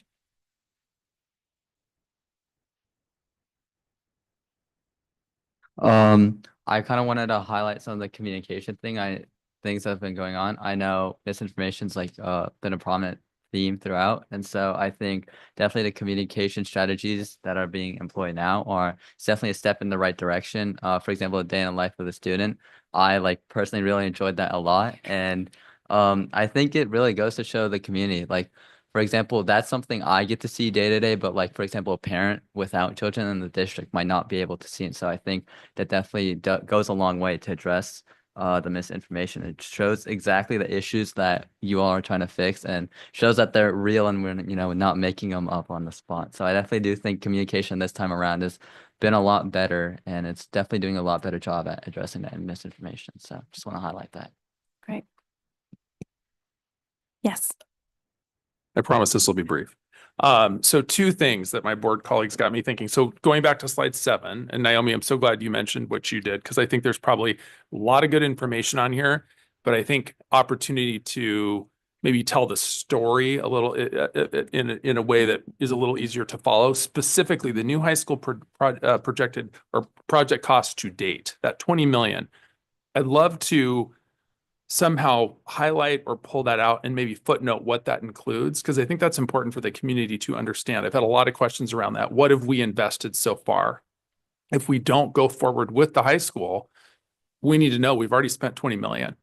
So that's when you absorb, that's a lot to absorb. So I want people to see that. So if there's a way again to footnote it and just to highlight that, that would be great. The other last question I have, going back to Director Gallinger's point, and I think the FTE headcount is important. And I want to make sure we're succinct with what we're using. And I think headcount would be the right number to reflect. And I'm curious on this because I think we've all been in agreement. This information is really helpful. And I don't know if the thought is that this would be pushed out in some way. There's kind of the push or pull. And I think sometimes if you push, and I think we all agree this is good data, that would get to more people. But I would say before we push it out in some form or fashion, would want to have that corrected on there. So I don't know what thoughts are, how we were thinking about disseminating this, other than the fact maybe it was just going to be embedded in our board agenda and we assume people would get it. But Sure, there's key elements in here. I mean, without just saying here's a presentation and everybody enjoy it. Yeah. So I think we're gonna do some little more smaller vignettes to learn more about it. Then obviously direct people back to the website to hear some of the questions that might provide a little bit more depth. If you look at the common questions, some of the things talk about interest and where the 20 million is in the common questions. But as what you're suggesting is pull it out, use our social media channels, our bulletins. More of like a vignette on some of these key points. Which is a great point. I would say though, too, if we could go back to this original version and make that change and correction if we can, so that this is updated. So there isn't an older version of this out there, because it goes back to this misinformation point. People get information, they move with something, they're quoting a number that's not correct, or it's apples to oranges. Just want to make sure. And again, we've been really clear about that difference tonight. And this is important because we've all seen how people run with data sometimes. So if we could correct, again, the original version out, that'd be great too. Yeah. So thank you. Thank you. Okay, so we're going to move on to the next agenda item. Much to what was mentioned earlier about Director Taylor was talking about having to plan and some of the things that we're having to plan for. We have to plan for what might be in the best interest of the organization. First of all, I don't know who thought that the last topic was only going to take 10 minutes, and this one's going to take 20. So I'd like to see if we can get a little bit back on track. While the board is hopeful that the new focused bond measure passes in February, we need to be prudent and plan to address our district need if the bond does not pass. So given filing deadlines to include any measure on the April 22nd ballot, the board would need to make a decision no later than the first meeting in February. But this decision may or may not lead to a vote. This discussion may or may not lead to a vote tonight. So we will not start our discussion with a motion, even though one is on the agenda. So we'll hear from the district. We will provide an opportunity for public input, but I'll remind listeners that we had great public input at the previous item that would also apply for this. And then we'll allow for the board to ask questions. Thank you. So as you mentioned, this is a draft of a levy resolution that's attached to the agenda with an explanatory statement. The explanatory statement is just what's provided to the King County elections that goes along with what goes on the ballot. So it's all there to see, and I wanted to stress that, as you mentioned, this is one look. So the figures, the numbers, even the duration are drafted up for your consideration. So it's not in a pre-assumption of anything or what direction you may want to go in. It's just a way to lay it out so you can kind of see how it looks and may look depending on amounts. So what assumptions were made in terms of just drafting this for you is to use a 6-year capital levy duration. So capital levies can run up to 6 years. So went with that. The amount of 118.7 combined over 6 years was loosely based on the amount of the new high school project combined with $20 million from board reserve that was discussed during the budget development guidelines at the last meeting. Also, assumptions as far as how to project this out, maintain a level tax rate that includes projections for continuing to pass maximum EP&O levy under the per pupil model increased by inflation, continuation of technology levy to support existing equipment, professional development, and staffing going forward, capital levy amounts sufficient to address district critical repairs needs for 4-year in 4-year intervals. So that could be between 25 million and 35 million per 4-year period. And then a 1-year transportation levy every 4 years. This is actually a more in-depth version of what we were just discussing with that chart. These are the type of assumptions we put into the projections to make sure that it's accurate and conservative. So again, this is just a breakdown year by year. Now you'll notice the amounts vary and increase a bit over time. That's because to get that stable tax rate, there are some ups and downs you need to do to make that fit. If not, then they would be, kind of doing a little roller coaster over those 6 years. So that's kind of the rationale there. Again, adding up to $118.7 million. This is a similar graph that we saw before with the current per thousand rate of $3.09. This scenario would lift that to $3.25.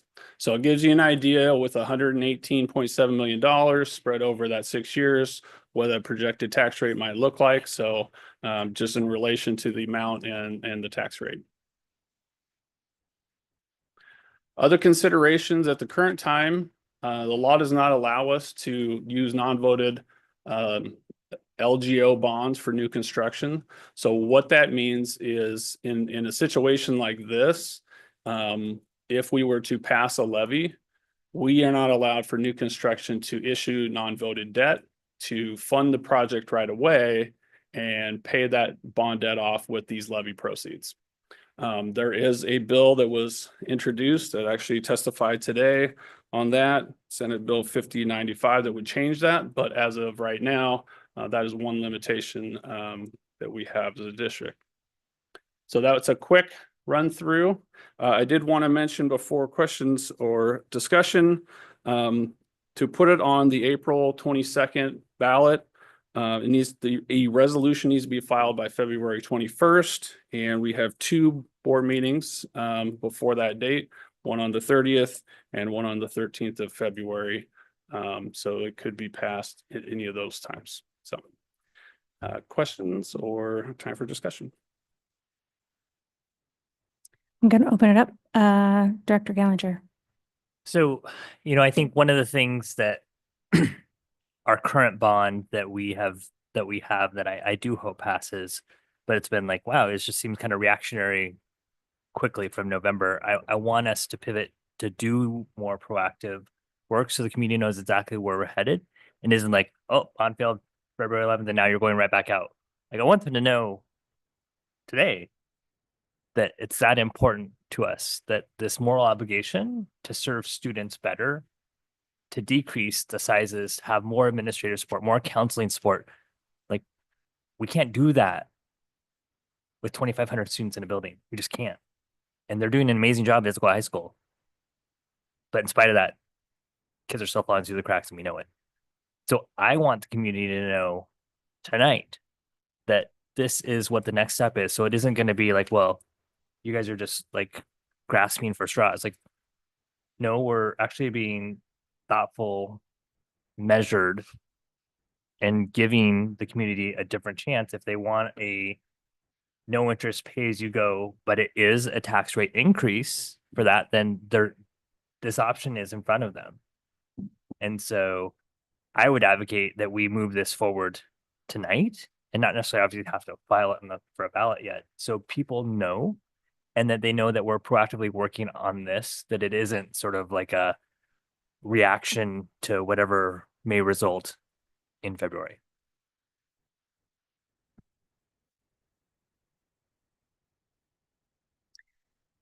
Director Taylor. Just have a few questions.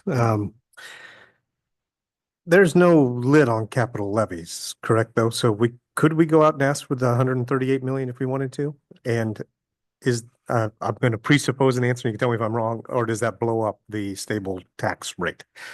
Well, we could increase it to we could absolutely increase it to 138.7. Sorry. Yeah. Go ahead. Sorry. Yeah. It would obviously impact the tax rate. So that $3.25 I just showed you would go up by a certain amount. I don't have that off the top of my head, but obviously it would increase. So that is an option. Yeah. And then you mentioned the non-voted debt and the fact that we can't use non-voted debt. What would the impact on that be on the project itself? Because we would just use the bond funds that we've held in reserve to start paying for the project, right? Until the levy funds start coming on board? Correct. So some of how that changes how we would address the project are, as you stated, we have $134 million. We can get started right away. We can get that going. There may be some stopping points, or there may be some delay points where if we need to wait for installments of the levy to come in annually, we would have to figure out a way to maneuver that, because with the bonds and with being able to take out some non-voted debt to front fund projects, it's a lot easier, and you can make sure you have it right away and you avoid some cost escalation in some cases as well. Okay, thank you.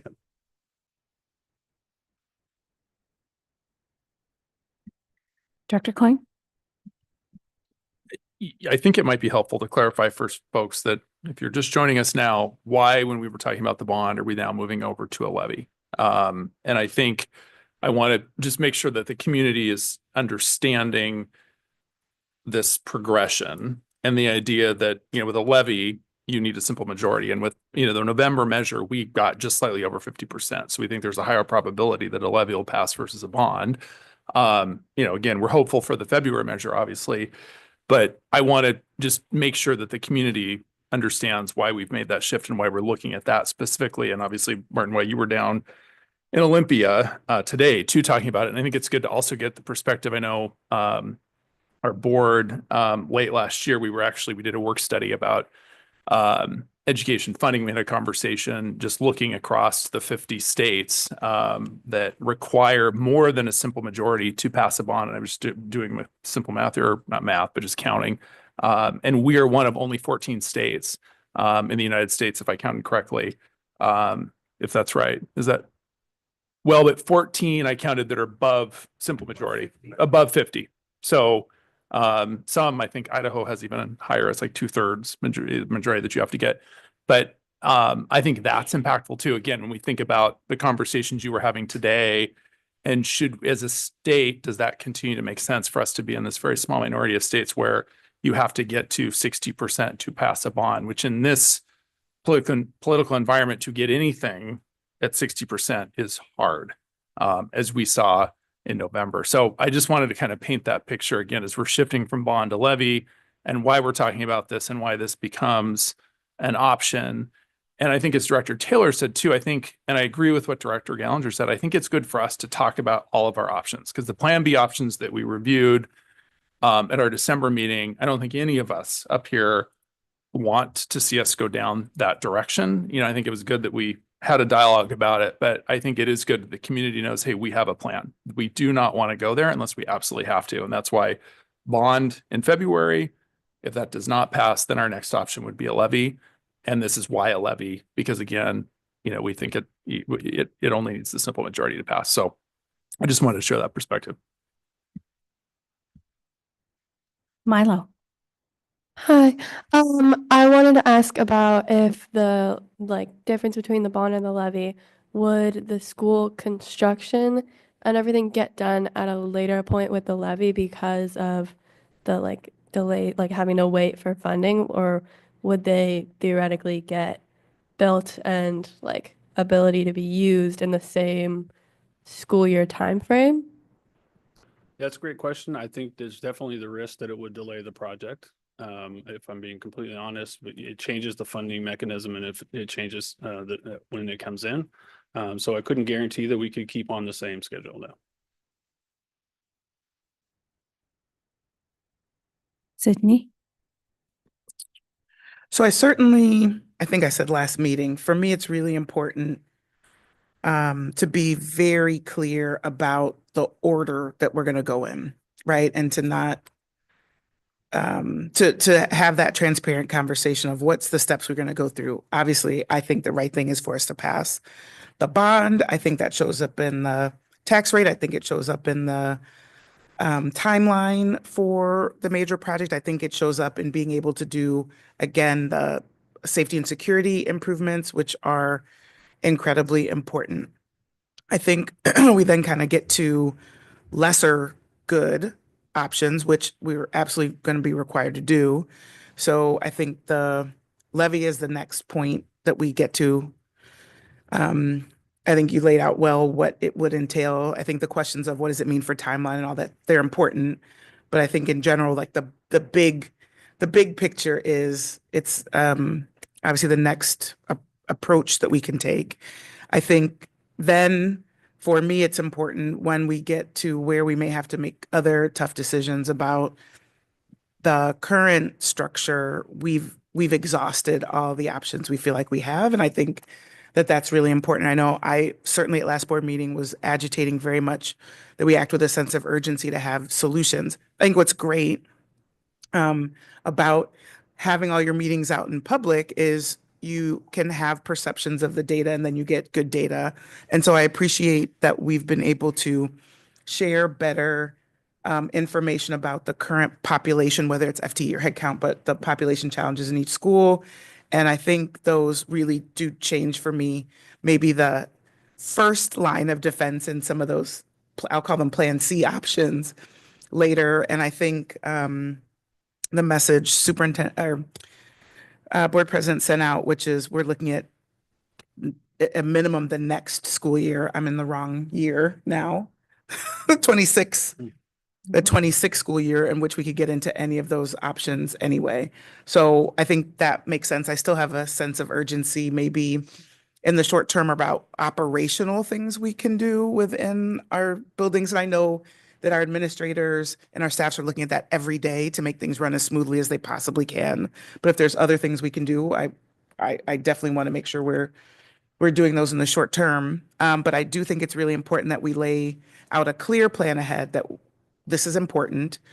We're 100% behind making sure people understand how important it is, the bond, that we will go with a levy in the next election if as a fallback option if we have to.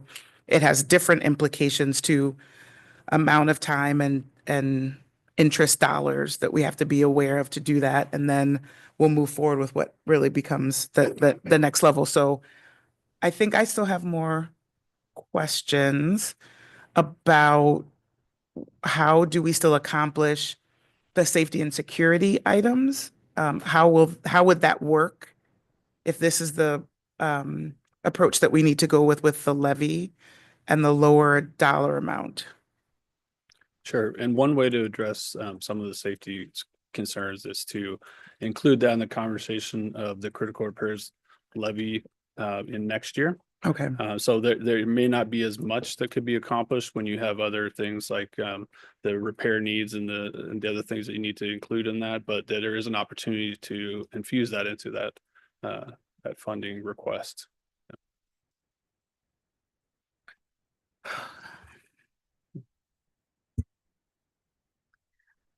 Okay, so I learned a new term on the Reddit. Thank you to the Reddit.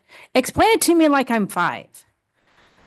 So just because I need to be able to repeat it to anyone else.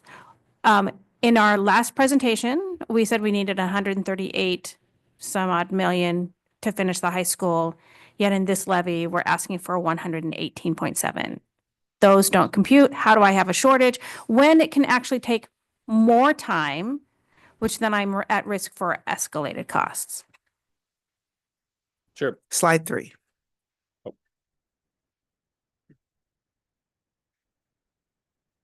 Three. Yeah, so one very key part of this is it would need to include a use of $20 million from the general fund.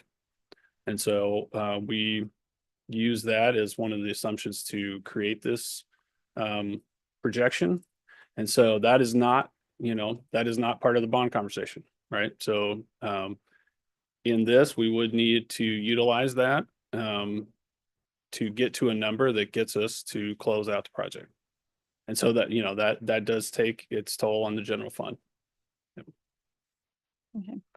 And are there potential impacts to our bond rating, or do we sit back and go, well, we don't care because we're not asking for a bond? It would, I would almost guarantee you it would impact our bond rating in some way. I don't know if it would reduce our current rating or not, if fund balance has that much impact of where we're at. But it would be a consideration as we go out. And we will be rated from time to time, regardless of whether we're going out for bonds. They will revisit our rating and ask us to provide information. Okay, great. Thanks. Sydney. But so as I understand, I'll stay with the bond rating thing for a second. As I understood it, when we talked about the board reserve last time, one of the biggest potential impacts to that rating is about what we hold in unallocated reserve. And based on the math we looked at last meeting, this actually that would still keep us in that range of what we say we need an unallocated reserve. So based on what I understand from the last meeting, unless you tell me I'm wrong, I'm not so worried about the 20 million having a bond rating concern. Is that fair? And then I've got a different question. Yeah, so the conversation from the last meeting, what I meant to convey was that if we do not use so for instance, if we were to use the 20 million, we would move it from the general fund to the capital fund and use it. If we held it in the general fund and committed it to a purpose, as long as it stays there, it has, it is still a general fund balance impact. So once we decide to use it and we shift it out, that's when it hits us. Yeah. Okay, then so I like that less. The next one, I guess, is the potential of extending the amount of time to use this approach does, I would assume, expose us to more potential cost escalation. Yes, I think that's a great assumption. And so I think perhaps Director Taylor was kind of along the same line of thinking that it's possible that we increase the amount to try to mitigate for some of that. So that is one way we could approach this. Assuming the legislature does not take action this session, which they could do with a technical fix. That's all it really is. It's a technical fix to the language, and statute doesn't require it's not there's no money that has to come with it, which is an important thing because there's not money to go around. So technical fixes, I would be surprised if this doesn't go forward. So when you say technical fix, fixing which thing? I just want to make sure I'm hearing that So right. in statute, if you go to whichever side that shows it, currently you can use capital levy dollars and sell unlimited bond to do a rebuild and not a new building. And so you're like literally the semantics of like you're You could tear down a building and rebuild it new, and that would be okay. But you can't build on a brand new, like never been built on site in its current form. So I believe that is going to happen, yet I don't believe it enough to not would want, now that with that new information, would want a levy tonight for 138.7 and use the $20 million for in reserve still for potential cost escalation. Although I think two things will happen. One, we get to start immediately with this, which is important. We won't exhaust the 137 million we have right now in our accounts for a while. So the issue of then needing to get to this is still a couple years down the road. Right. And in that time period, I would expect there to be a legislative fix, but if there wasn't, we would still have the board reserve needed for cost escalation. And frankly, maybe even to be the, hey, we could structure it such we're paying it forward out of our general fund and replenishing our general fund with capital dollar. I mean, so there is a lot of things that can happen between now and then. But based on that new information, I would recommend that the levy and would want to move forward a levy tonight for $138.7 million. So would you like to read that off as a motion? I know you're not tending to be the one to do the motions.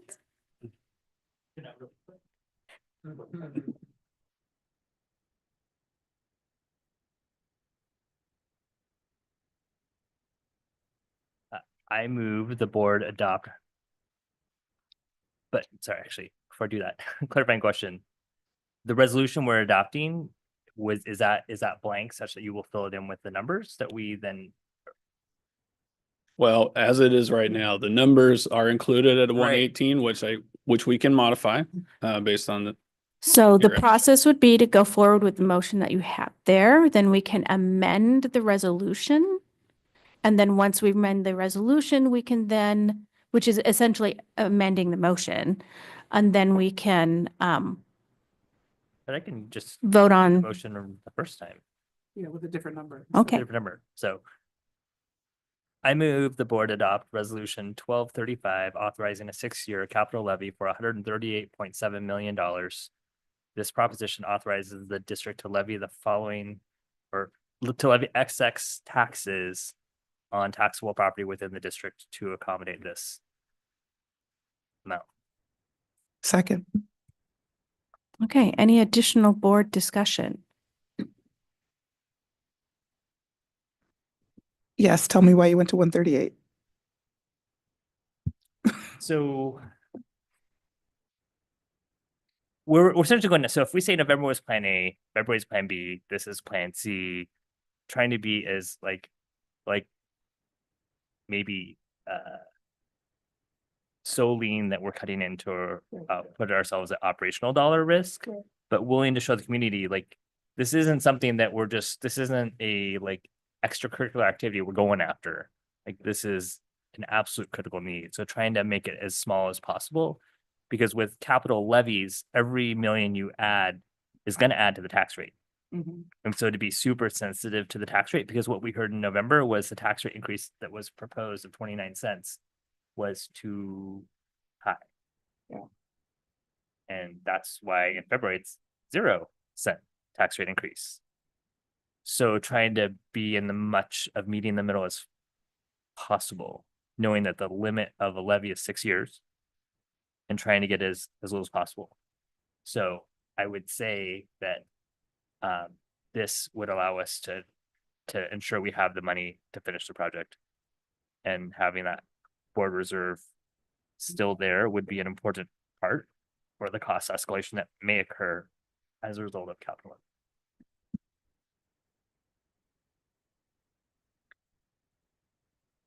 I think I wanted to share some key outcomes for me overall. So through the whole discussion is that much to what Sydney said, you know, the first piece is the bond that is on for February. This is the backup plan, right? It is not optimal. It's not preferred. It's a backup plan. that gets to the need. And I do appreciate getting to the 138.7 million, because otherwise it's just going to raise more and more questions. Oh, they don't need as much as they really say.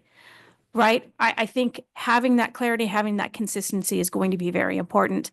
I think, and then we have to look at, there might be mitigations if that doesn't pass. But I can't imagine if we pass the bond in November at over 50%, I think it's very likely that we'll be able to pass a levy over 50%. I do just, it concerns me that there might be timeline issues. So I think it will behoove us to really work with our legislature to make that technical change. I think another important thing is that, also if the February bond passes or this levy passes, all of the talk of contingency plans is out the window. We won't need that. I think that's really, really important to note. And so I don't want to spend a ton of time talking about those contingency plans until we need to. It's not going to happen in the next school year. And I think it just creates a lot of angst for people that we don't need. There is plenty of angst in the world, and I don't think we need to add to it. So I think those were some interesting things. The last thing is that looking at a new high school, I know I'm already getting questions about, well, when are you going to start the reboundary process? And I don't get ahead of yourself, but we are also going to be very much reaching out to the public. That is going to be a longer process than it might normally be, because it is a substantive change in where kids are going to school. So that's going to have a lot of opportunity for community engagement. So don't be surprised if that does start in early 2026. And I think the district will start thinking about that in the fall if this does pass. But I would say that this is important. This is our contingency plan. And I think it's important to talk about it. So I think we can talk about it. The district can talk about it.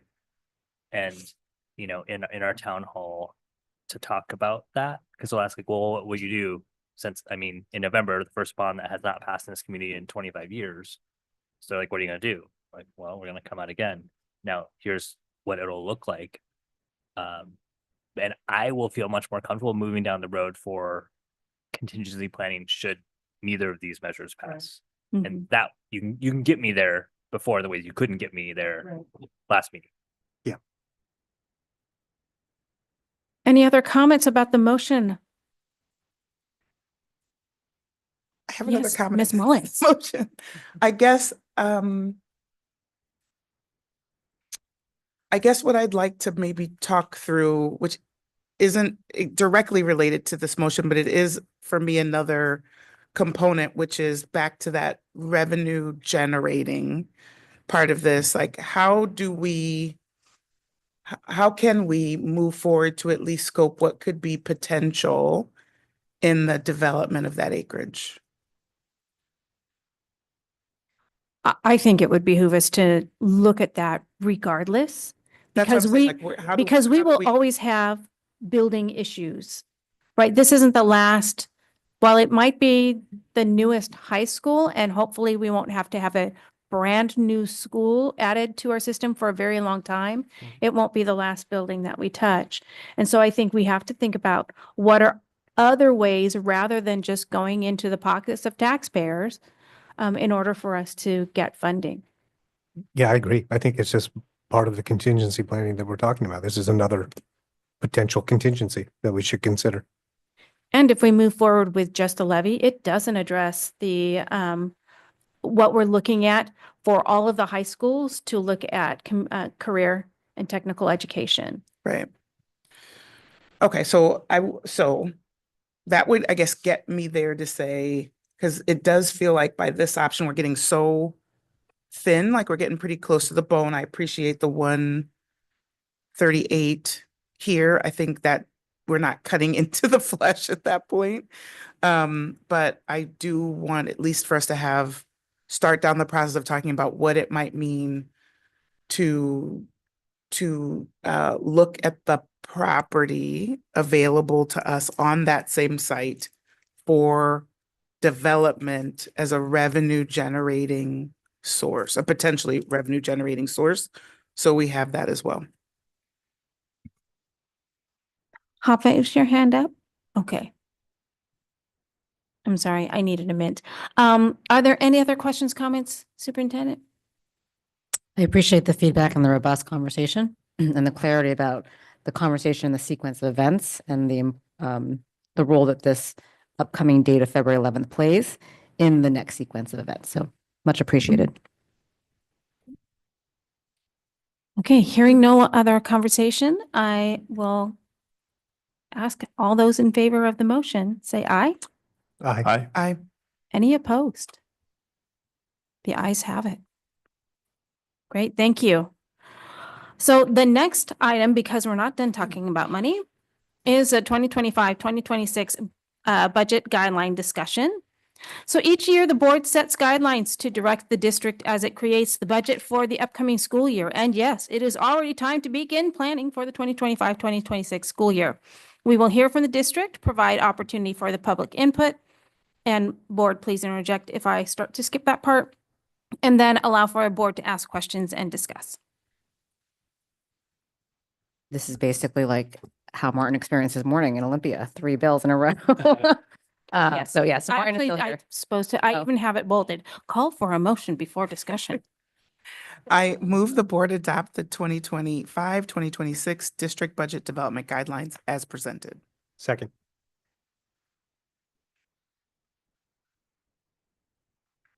To me, okay. This is going to be the shortest part of these. If you could go to page 2, based on feedback at the last meeting, we made 2 changes. One bullet point saying maintain a reserve of $20 million for future school facilities. And the second was to increase the board emergency reserve. Oh, you were just there. Yep. To 1.5 million from 1 million. So those are the changes we've made based on your input, and open to any discussion or any additions you'd like to make.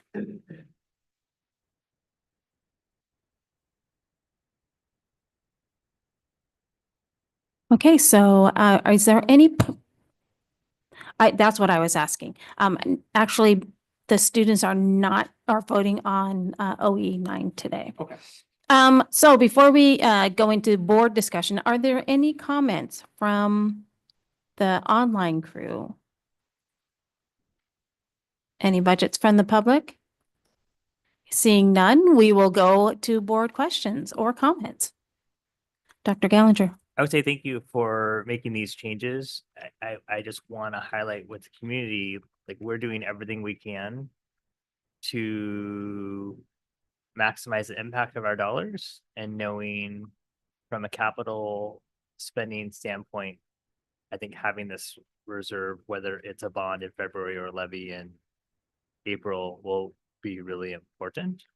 And I think this is another step towards like trying to transparently show this is how the money is being spent, and how you can show even before you build a budget, this is the parameters by which the board is looking at. So thank you. Dr. Mullings. It reflects what I expected. Thank you.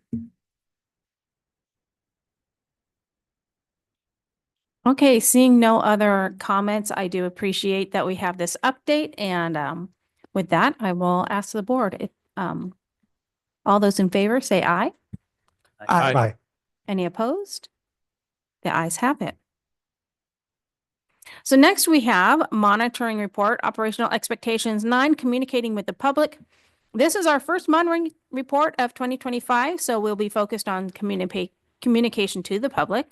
We'll hear from our student representative, then the district. After that, we'll provide time for public input and then open it to board discussion. Do we not have? Aye. Oh, okay. Then we go to the district We go to the motion. and we go to the motion. I move the board accept the monitoring report, operational expectation 9, communicating with the public as presented. Second. Now we'll go to the district. You'd think I hadn't been president for 5 years. So. Okay, are you ready? In presentation of this, I'll be leading. Many team members are here and available, including folks, but I will take the lead on this one, and they can come up to the lectern. should they wish to explain more.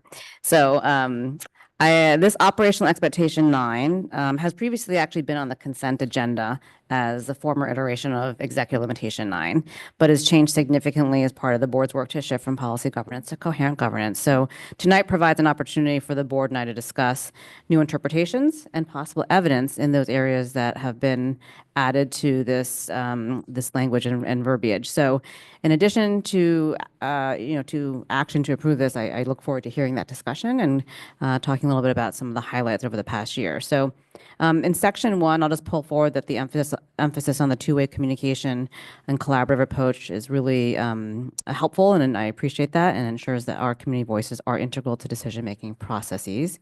In section 9.2, I just wanted to uplift a lot of the work of our equity and family partnerships team to engage families in advance of meetings to generate topics and reflections and be in partnership in then the spaces where they are convening, but then also to gather feedback at the end of those events to help ensure that those sessions are having value.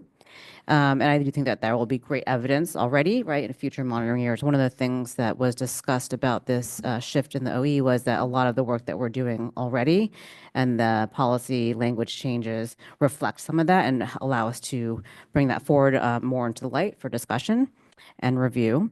And in section 9.3, we did have Care Solace as a new partner that was mutually beneficial and yielded important data for us that aligns with the needs of our students and families, including many appointments being made as matches and over 500 hours of time saved to coordinate care.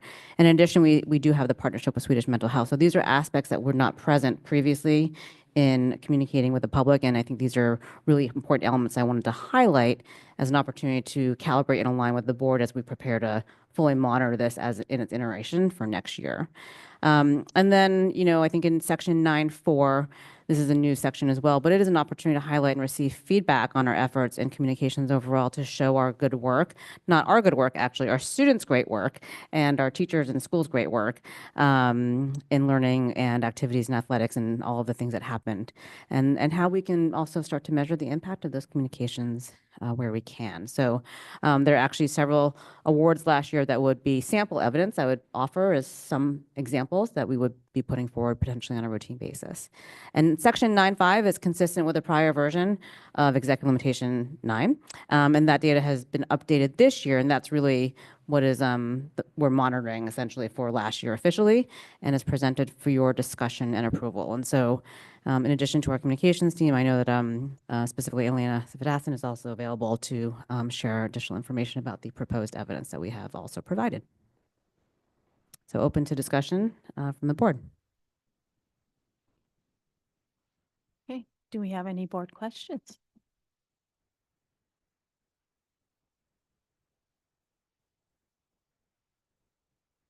Dr. Mullings. Director Mullings, yeah. I just have to, the thing that jumps off the page at me, because I guess I do have this day job and my day job is as a regional marketing leader in the Americas. These open and click-through rates, I envy in my day job. Like, I have to show these to my team tomorrow. I'm like, you know what? We can do better. So I just have to call that when you say significantly above national standards, these are significantly above all my benchmarks that I use, and they are an envy. So that is my comment.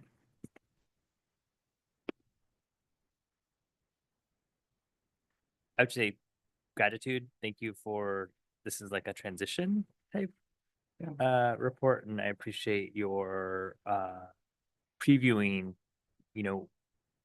as we worked to completely adjust this one to be more responsive to our community with the direction that you're headed and the evidence that you project using. So thank you.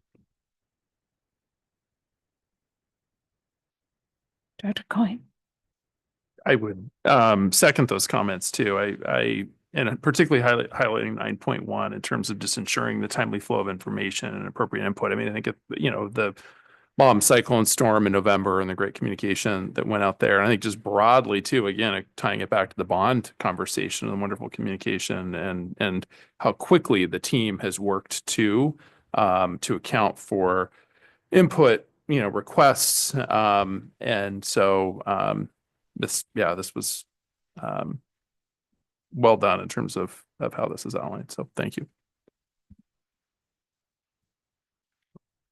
And it just coupling onto that comment, all the great work, the theme of how much community engagement work has gone on has been really heartening to me personally. So kudos for that work. And, also with a lot of this work, having gone on without a comms director.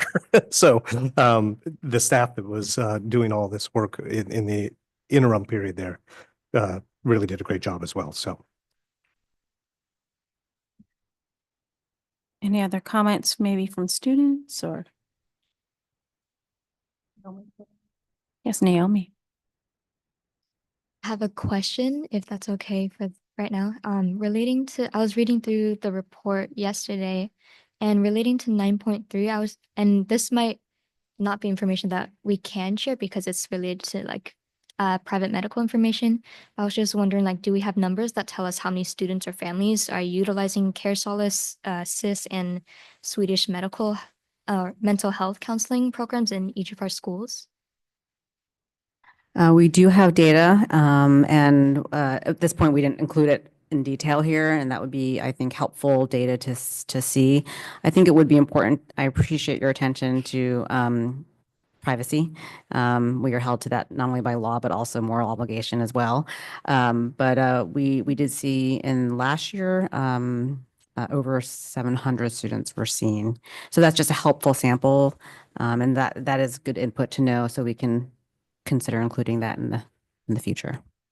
That's great. Thank you. Did you mean Care Solace or Swedish mental health counselors, just to clarify? I included all of them Okay. because I was under the impression those are different programs yeah. or. They Am are I right? different. So They are yeah, different. but Okay. the example what I'm giving back to you would be maybe for Swedish mental health. Okay. Lena's here as in addition, but we can go to the next question because I think we have that. Well, because about data. I think you're welcome. You're welcome to share. Yeah. Sorry. I thought that was great. Elena Sividasan, Executive Director of Equity, Belonging, and Family Partnerships. So last year, we had a total of 345 students that accessed Care Solace. Those are not just students. Those are students, family members, or others, correct? This is aligning on the data right now, so you're seeing a live exchange. It should be the students, because we can filter out who's accessing it by age range. Thank you. Right. Any other questions, comments, or things for Director Taylor to write down that you want in next year's report? Now that Dr. Gallinger sees he doesn't have to write that down. My hope is that, and I know we're gonna talk about this at the retreat, excuse me, that we look at what we're delivering out to the public. There are lots of agencies, organizations, nonprofits that deliver a really, I think, compelling annual report. And we have so much incredible ways to showcase our students and our staff and our buildings. And I think we could do it in a much more user-friendly. And we heard very clearly from multiple venues in this, multiple different places in this community that they don't hear from us except when we want money. Mm-hmm. And so I do want to capture that in that very last bullet, 9.5, that we really look and have a better sense about what is the impact and effectiveness of what goes out is really important. And yes, is there a mailing cost and a printing cost? There is, but we've seen the cost of not communicating what we're doing with the community. And I think it's far higher than whatever mailing and printing costs you'll have. Thank you for that feedback. I know that the further context I would add to why that's also more important is because as we saw the rise of digital use by our families, combined with then the loss of a local paper, combined with also then some budget reductions, I think it was sort of series of things that led us to not be able to put out as much by direct mail. And I think that certainly the feedback and the lesson is to affirm that that is still an important way of communicating with our full community, because our full community includes people who don't currently have students in our school system or haven't had a child in the system for quite some time. So your point is very well taken, and I appreciate you bringing that up. And I appreciate that because I think there are certain of our generations that still love the feel of paper.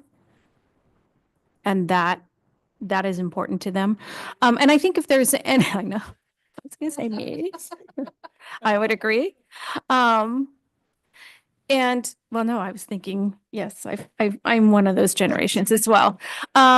I think when it talks about click rates, especially something on our annual report, being able to map out over time, if we could start collecting that and providing how often are people going to that? Because if we are depending on that as our main way of communicating student achievement, I would need to see that over time. So if there's whatever the modalities, if we, so having maybe a chart that has, here's the 5 different ways that we're communicating out these 3 main bullet points in 9.5, and it might be through focus, through online, whatever those mediums are, that then we could see like what are the view rates if it's a video, what are the click-through rates if it's online, and then just, I guess it's a general mailer. We don't know if somebody's looked at it or thrown it directly into recycling, which at least I hope they're recycling it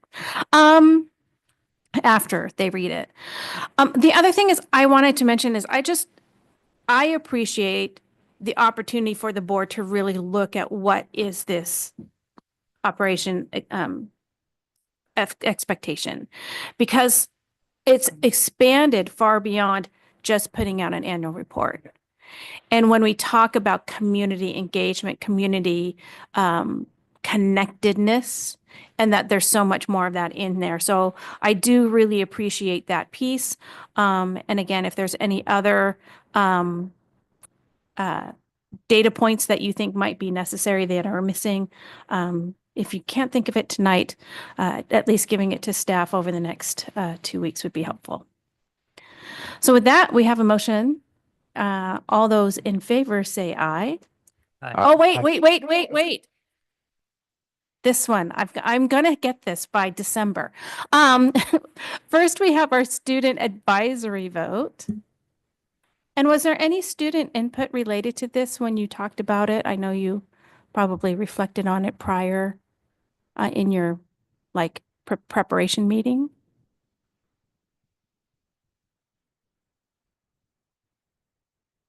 Not really. A lot of our discussion during our prep meeting was based on the legislative conference. Okay. Unless any of you guys have thoughts now. Yeah. No, I'm saying no's. Okay, then Okay. we'll go ahead with the advisory vote.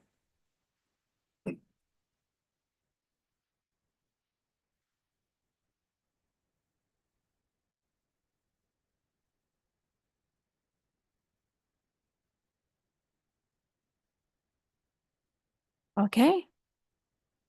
So thank you to the students. So all those from the board, all those in favor say aye. Aye. Any opposed?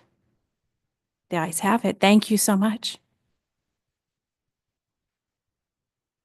So the next item on the agenda is the update on the sustainability policy. So during 2024 and through the advocacy of the sustainability ambassadors, which is a group of students working to champion sustainability in the district and working with the district and the board, a new operational expectation has been drafted. This is an opportunity for us to discuss what the recent steps have been taken to get the policy to this point and what our next steps will be. Great, thank you. This is not meant to be a formal presentation. It's just a re-representation of the last version that the board saw. And the next step that the board had wanted staff to take was to do an internal review. And I now believe the next step would be to sort of take that in discussion with other folks. So I know that we have our sustainability ambassadors here, and I'll defer to you how you want to get that input and then direct the next step for us. Okay. And Matthew, do you have a quick input for us, or are you here for questions? into the microphone. Actually, introduce yourself and your colleague. Yes. Hi there, Matthew Fisher, Issaquah High School. I'm Zoe Deering at Gibson High School. Thank you. Yeah, I'm just here to help answer questions. Provided some example evidences in a email, preface email to you guys. So yeah, we can speak to those too. Great. Thank you. So I'll open it up to board comments or questions.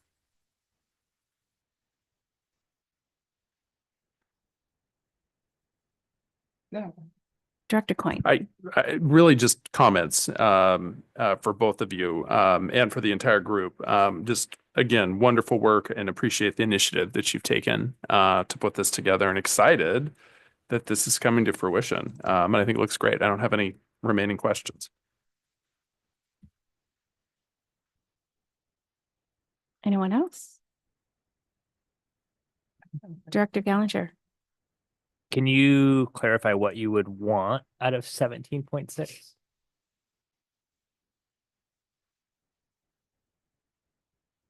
Yes, great question. So I believe that Mr. Morse and helped work on the language for this. There's the certifications are like a great example of a sustainability building practice is the LEED, LEED, building sustainability practices. That's the benchmark that a lot of buildings go off of. And it's really just focusing on making sure we're meeting local and state mandates for sustainability, being proactive about that in new construction and renovations. Thank you.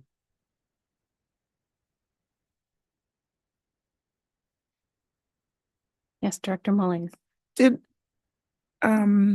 we have the conversation? Sorry, my last memory on this topic was that we were going to do an assessment of how this actually, some of these things happen today. Like, are there already programs in place, or did I just make that up in my mind? I seem to recall that as well. I guess what I'm trying to get to, and it doesn't have to be some deep analysis, is how different is this for us? Is this something that is sort of documenting and memorializing what are practices we already have in place, or is there something that like we would have to go off and create projects or efforts to get here? And I apologize if that's something I've just lost the track on. So there's more discussion that we need to have on this one, because I think it's ready for it. This is not a first read, Correct. So this is a revisiting, because it has been, a lot has happened, I think, since that last meeting that we were seeing this version. There was more discussion to have. The district was charged with going back and reviewing, so we've had our internal review. It's an opportunity then to be in dialogue with the sustainability advisors, a board representative to advance the sort of discussion on policy and possibly student representatives. So that was what my takeaway was, and the point around also what additional evidence or things are happening. That would be part of that conversation as well. Is there any, and I don't know, maybe Mr. Morse, like, I just want to get a sense of the change difference here.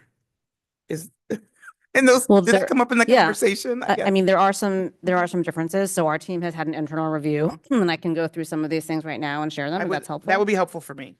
Okay, great. So when we look at 17.2, and Mr. Morse, if you want to join us here at the lectern, that would be great. I'm just using the appropriate language.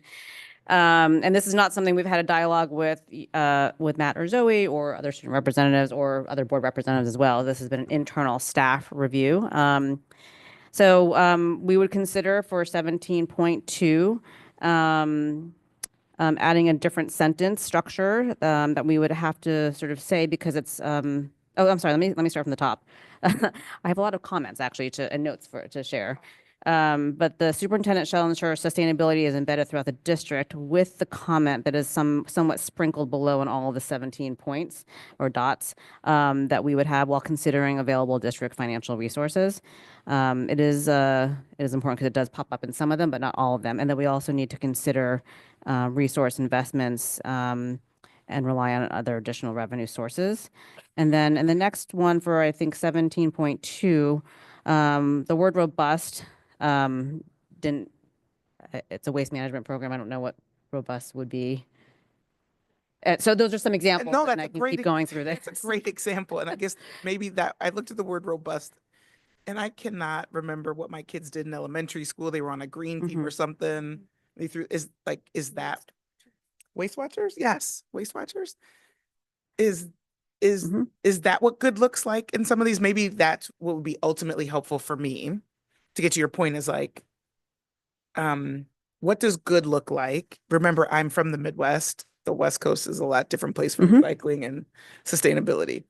I just don't have a sense of like what good looks like for some of these bullets. And then I would love to get a sense of achievability. To your point about resources Yeah, there's also things here that obligate us to curriculum, right? Which is the intersection of also a curriculum adoption, which requires a process in place. So there's also questions here around professional development. I was reminded through our staff review process that we don't have a lot of time for teacher professional development. It is oftentimes mandated in certain cases for how we use that time. In addition, it does cost us $1 million, I think, a day for professional development in our current dollars. So that is an obligation of financial resources and maybe hard to fit in, right, if we, in our current slate as well. In terms of developing a long-term plan, 17.7, with respect to minimizing environmental impact in district buildings, we know that there's these questions that are coming up around resiliency at the same time, and could we consolidate this part with a different operational expectation, maybe 13? Resiliency itself is a term that has been shared, and so sometimes I've heard about resiliency, especially coming off of the bomb cyclone. The resiliency is also about redundancy. So we have when a network goes out, do you have redundancy for the network? So I don't know if that would actually live in a sustainability policy. So resiliency is a different term that's been utilized in different ways. These are just some examples, but the next step I think we were hoping for was to be supported in finding the group of people to work with on the board as a representative, as well as maybe student representatives to support the work that the sustainability ambassadors, and that we'd all be able to take that next step together as well to prepare for a first read so we could have that conversation. I think I had maybe volunteered earlier, I think, when we went. Yeah. So I will volunteer again if I'm not already on that list. I did have you noted on that list, yeah. And I think, yeah. I think in the past, we've always had 2 board members whenever we're looking at new information. And the other piece that I wanted to add is with our operational expectations, they are basically a compliance model. So the district has to be in compliance. And so the wording needs to be such, really, as we integrate a new one, that they can be in compliance. Now, I think how we manage that with our equity OE is that we did have rather than develop, it would be that I think there's some wording and verbiage that was very much about planning or putting system, have a system by which. So there might be some language change there so that we can be immediately in compliance. And then over time, these are living policies. So they do change over time, that maybe in 5 years, how many of those can we move to more direct language such as this? But that some of this direct language might be difficult for the district to be in compliance with immediately. And the last thing I want to do is put a policy in place that immediately you're violating. Right. So looking at that, but having that growth mindset that the ambassadors have brought forward of like, how can we make sure that this is moving forward and that we are preparing and putting a plan in place to be more sustainable? Milo. I know you were asking for like student interest vibes around this. That was probably the wrong word. I'm really interested in sustainability, and if you want a student rep to be working with that or helping with whatever you need, I am more than happy to do that. And I think a lot of our students in the district are moving towards a sustainable interest in life and schooling. So I think this very much matches what I know of is a big interest in our student body. Right. Thank you. And then I'm looking for another board member.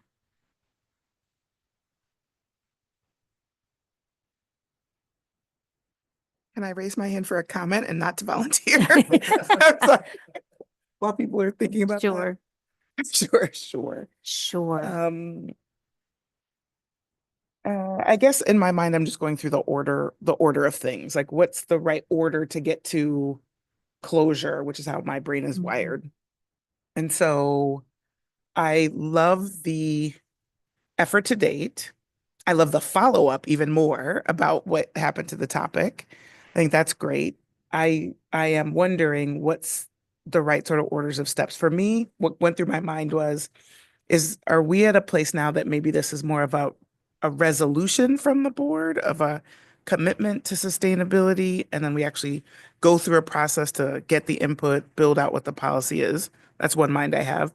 The other mind that maybe I like even more after hearing Milo is I would love to see, I think our students just got good practice in getting to their advisory vote on creating a policy, working on revising a policy. I actually would love to see our student reps work along with the sustainability ambassadors to help them take in the input, for example, from the administration, work with the 2 board members, one more in addition to Matt, on how they might get some pre-input and to get to what might be a first read. I feel like we probably have some more committee work, if you will, to be done on this one. So those would be my 2 suggestions at the moment. Why the first one, which is it a resolution, is there, where I am comfortable, like making a public statement to our commitment to looking more closely at this work. And so the only tool in my mind right now is a resolution to do that. So those are the couple things, like I would love to have maybe our student reps as a bit of an intake and workshopping body or committee to help with the ambassadors. That's my idea. And they're probably thinking, Sydney doesn't want more work, but she's signing us up for more work. So we could reject that idea, but that's the 2 things that go through my mind. Sure, go ahead. So a question on this too, because I want to just be respectful of our students too, because I know Matthew is graduating this year, and Zoe, are you a senior too? So I want to make sure we think about the timeline, and we have our students who are engaged with this, and many are seniors, and so I would love to be able to have something come to fruition this school year. And so I'm wondering too, as we look at this, could we come out with a first draft that looks at sort of, rather than all 9 items, the things that we could put in place sooner rather than later? Some of these things I know we're doing, and depending upon how we word it, knowing that it's sort of the first iteration and there will be others once we can move through some of these. I just would hate for some of these items that are going to be more complex to slow the process. I'd really love to be able to have at least an initial version of this policy adopted before the end of the school year, given the great work that these students have done. So my thought. But I think it should go reasonably quickly, because in our Friday update, the superintendent already provided the staff perspective and recommended changes that would make it feasible. True.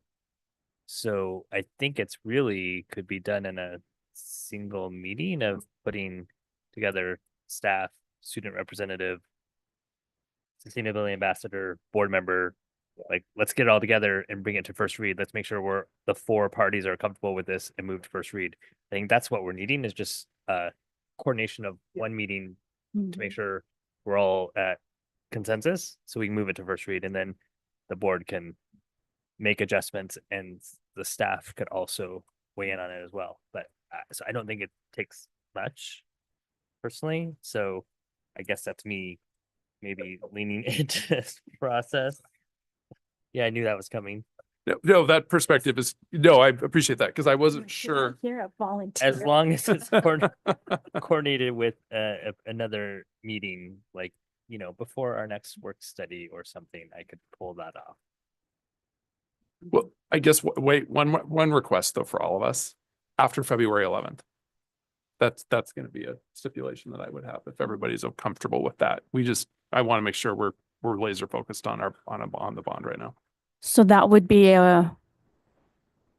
either a very short turnaround from a meeting to a board meeting or first read at the March meeting. There are Either two, one of them. and there are 2 meetings in March and several meetings. I think if you I take mean, a turn I think quickly that after a would first be read. fine. I Yeah. mean, again, our goal is, Okay. in my mind, this school year, if we can Mhm. get this implemented.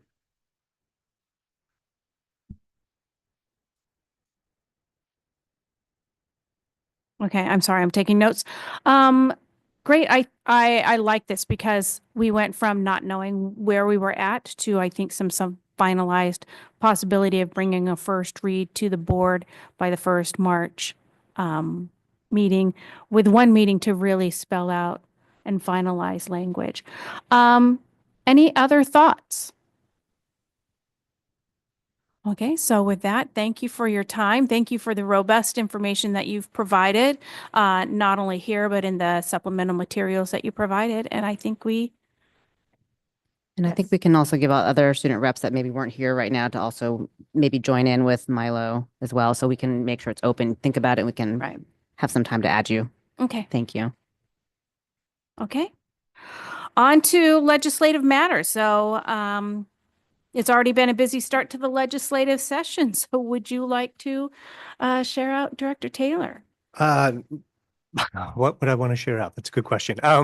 We've hit the ground running. We're gonna, I'll be trying to work closely with the folks from WASDA in tracking the legislation that's going through the system, so to speak, so that we're, have an understanding of what bills are being considered and have opportunities to give input as appropriate. And I'm going to try to be very diligent in trying to reach out to our legislators here in the 5th and the 41st districts on a periodic basis to continue. I think it's actually one of the messages I took out of the WASDA conference this weekend, which is to continually to have those touch points with our legislators.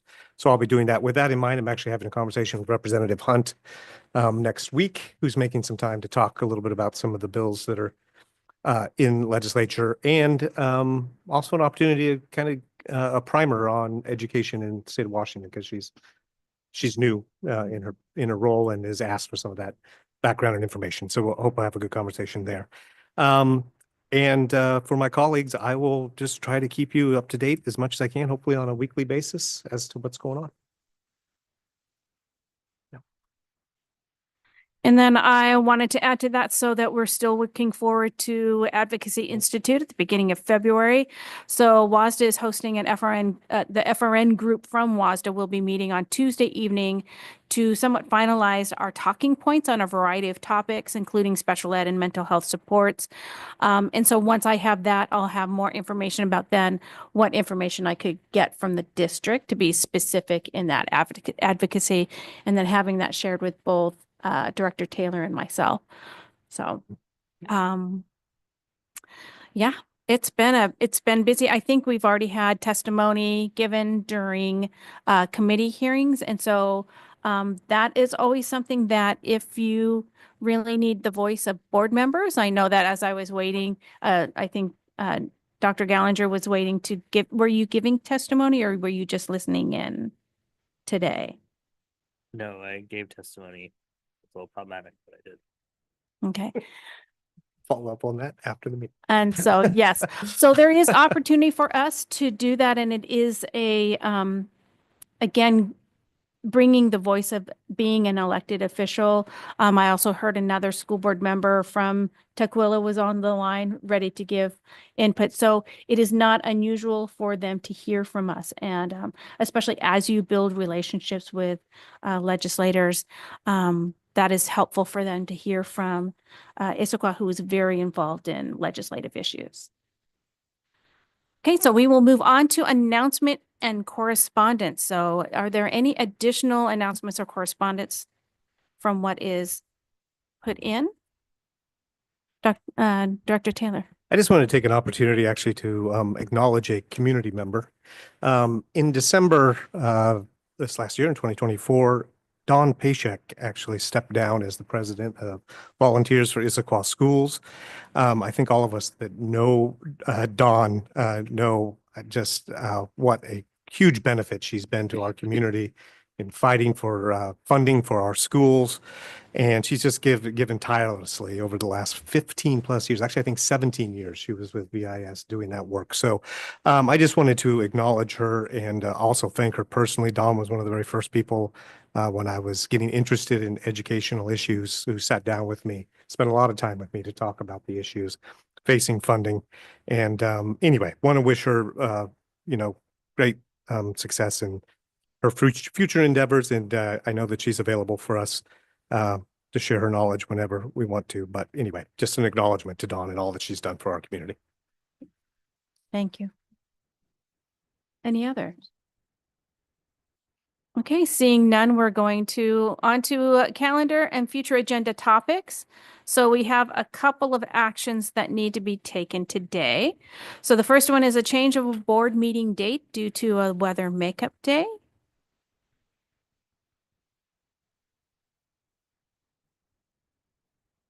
I move the board approve changing the March 12, 2025 board meeting to March 13, 2025, beginning at 6 p.m. with a 5 p.m. work study. Is there a second?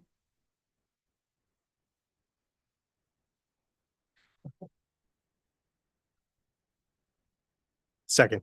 All right. Okay. Any thoughts, Dr. Gallinger? I will not be able to go to that change in meeting. That Oh, I need to check that just in too. case. As long as you guys will have quorum.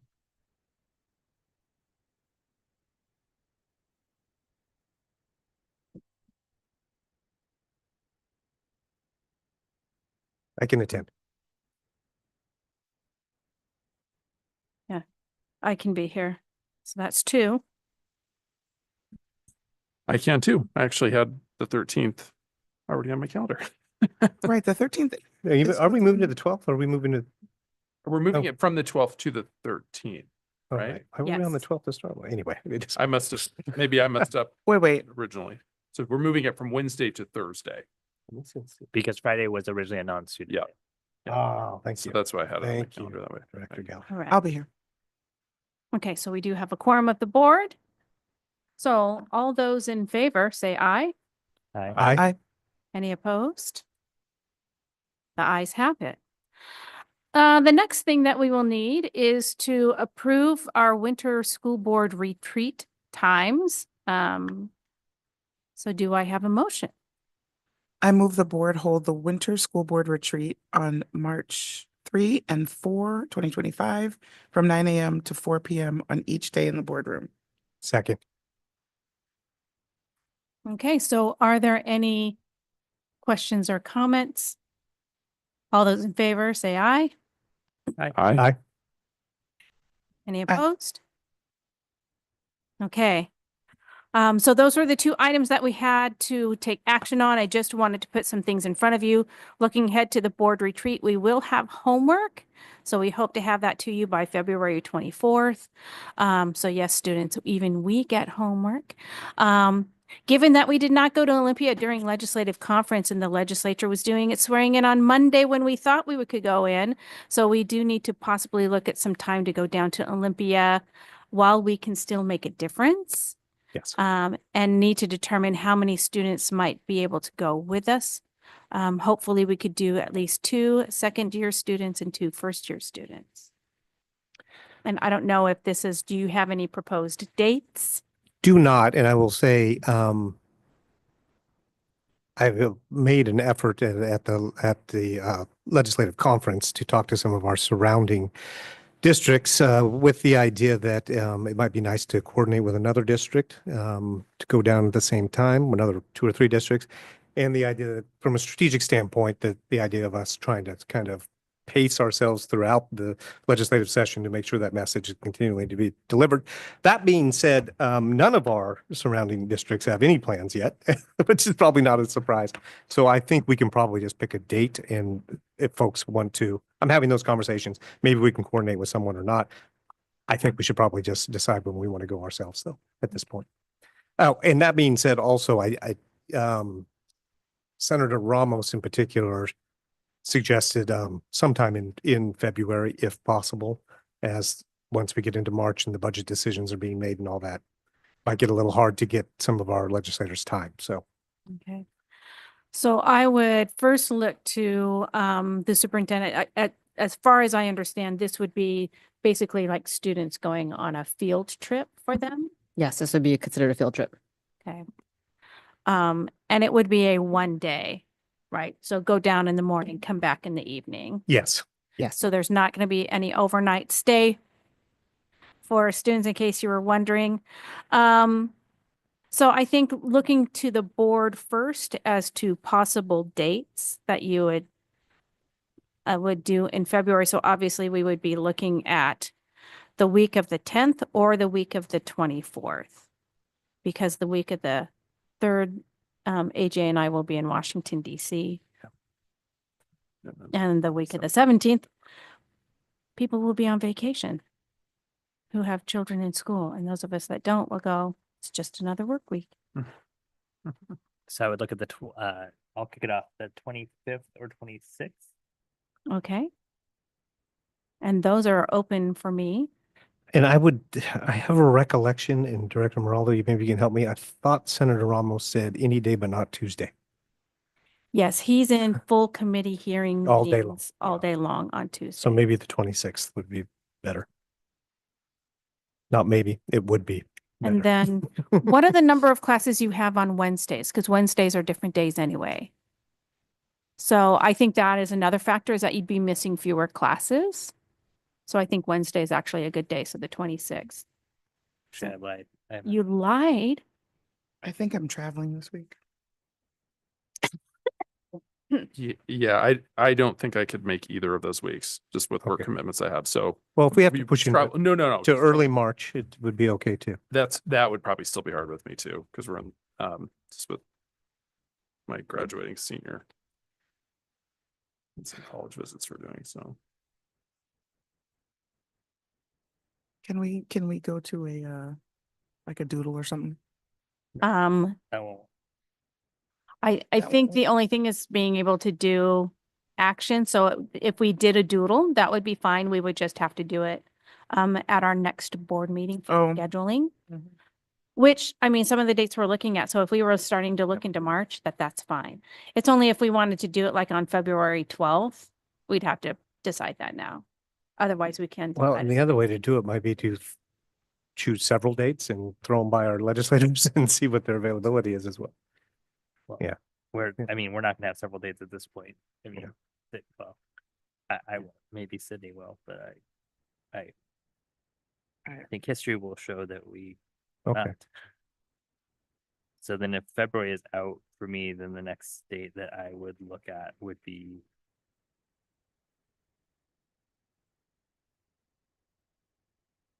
I like the idea of a Wednesday, if that's possible for people. So you're like, no Wednesdays. As if you guys want to go, I mean, that's why we don't have board meetings on Wednesdays.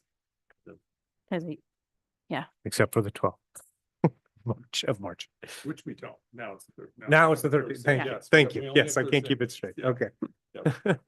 Okay. So Monday, March 10th, Tuesday, March 11th.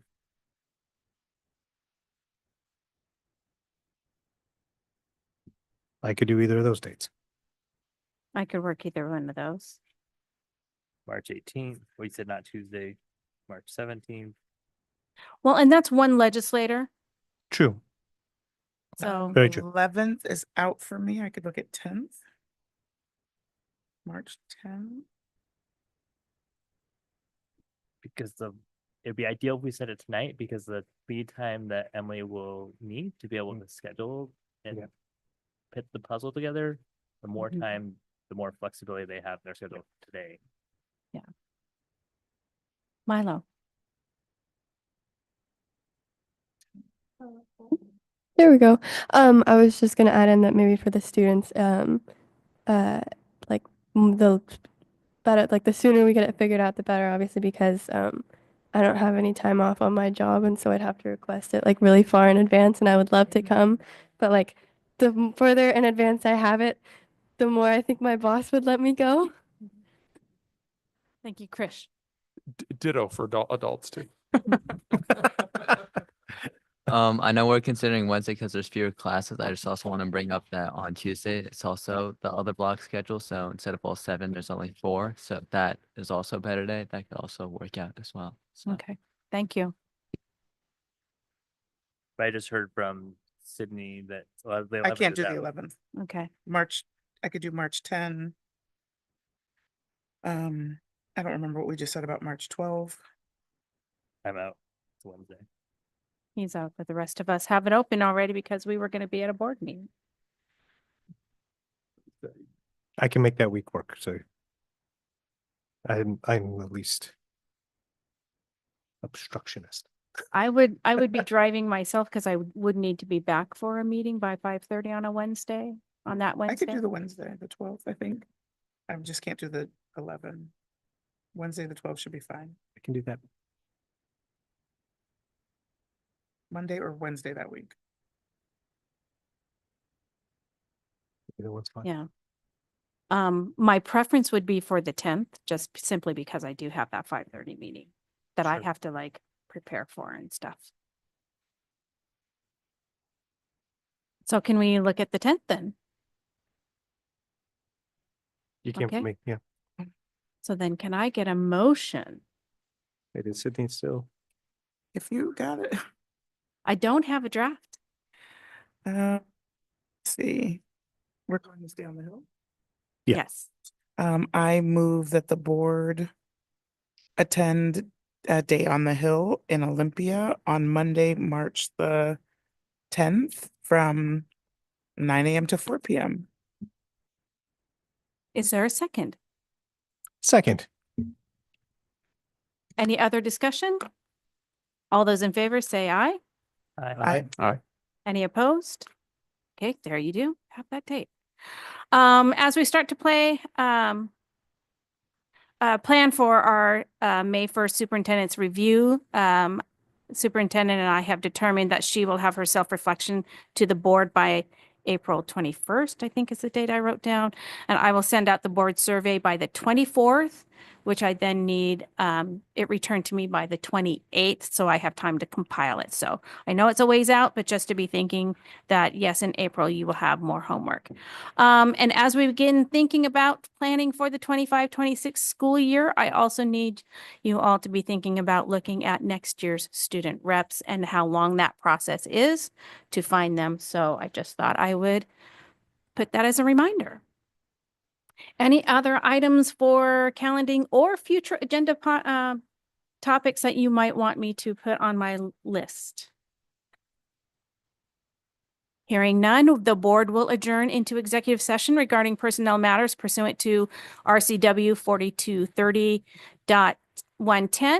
This meeting is expected to last 10 minutes, and no action will be taken. If there are no objectives, we will enter into executive session at this time.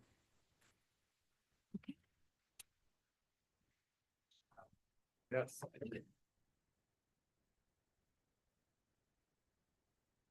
I missed that piece on the agenda.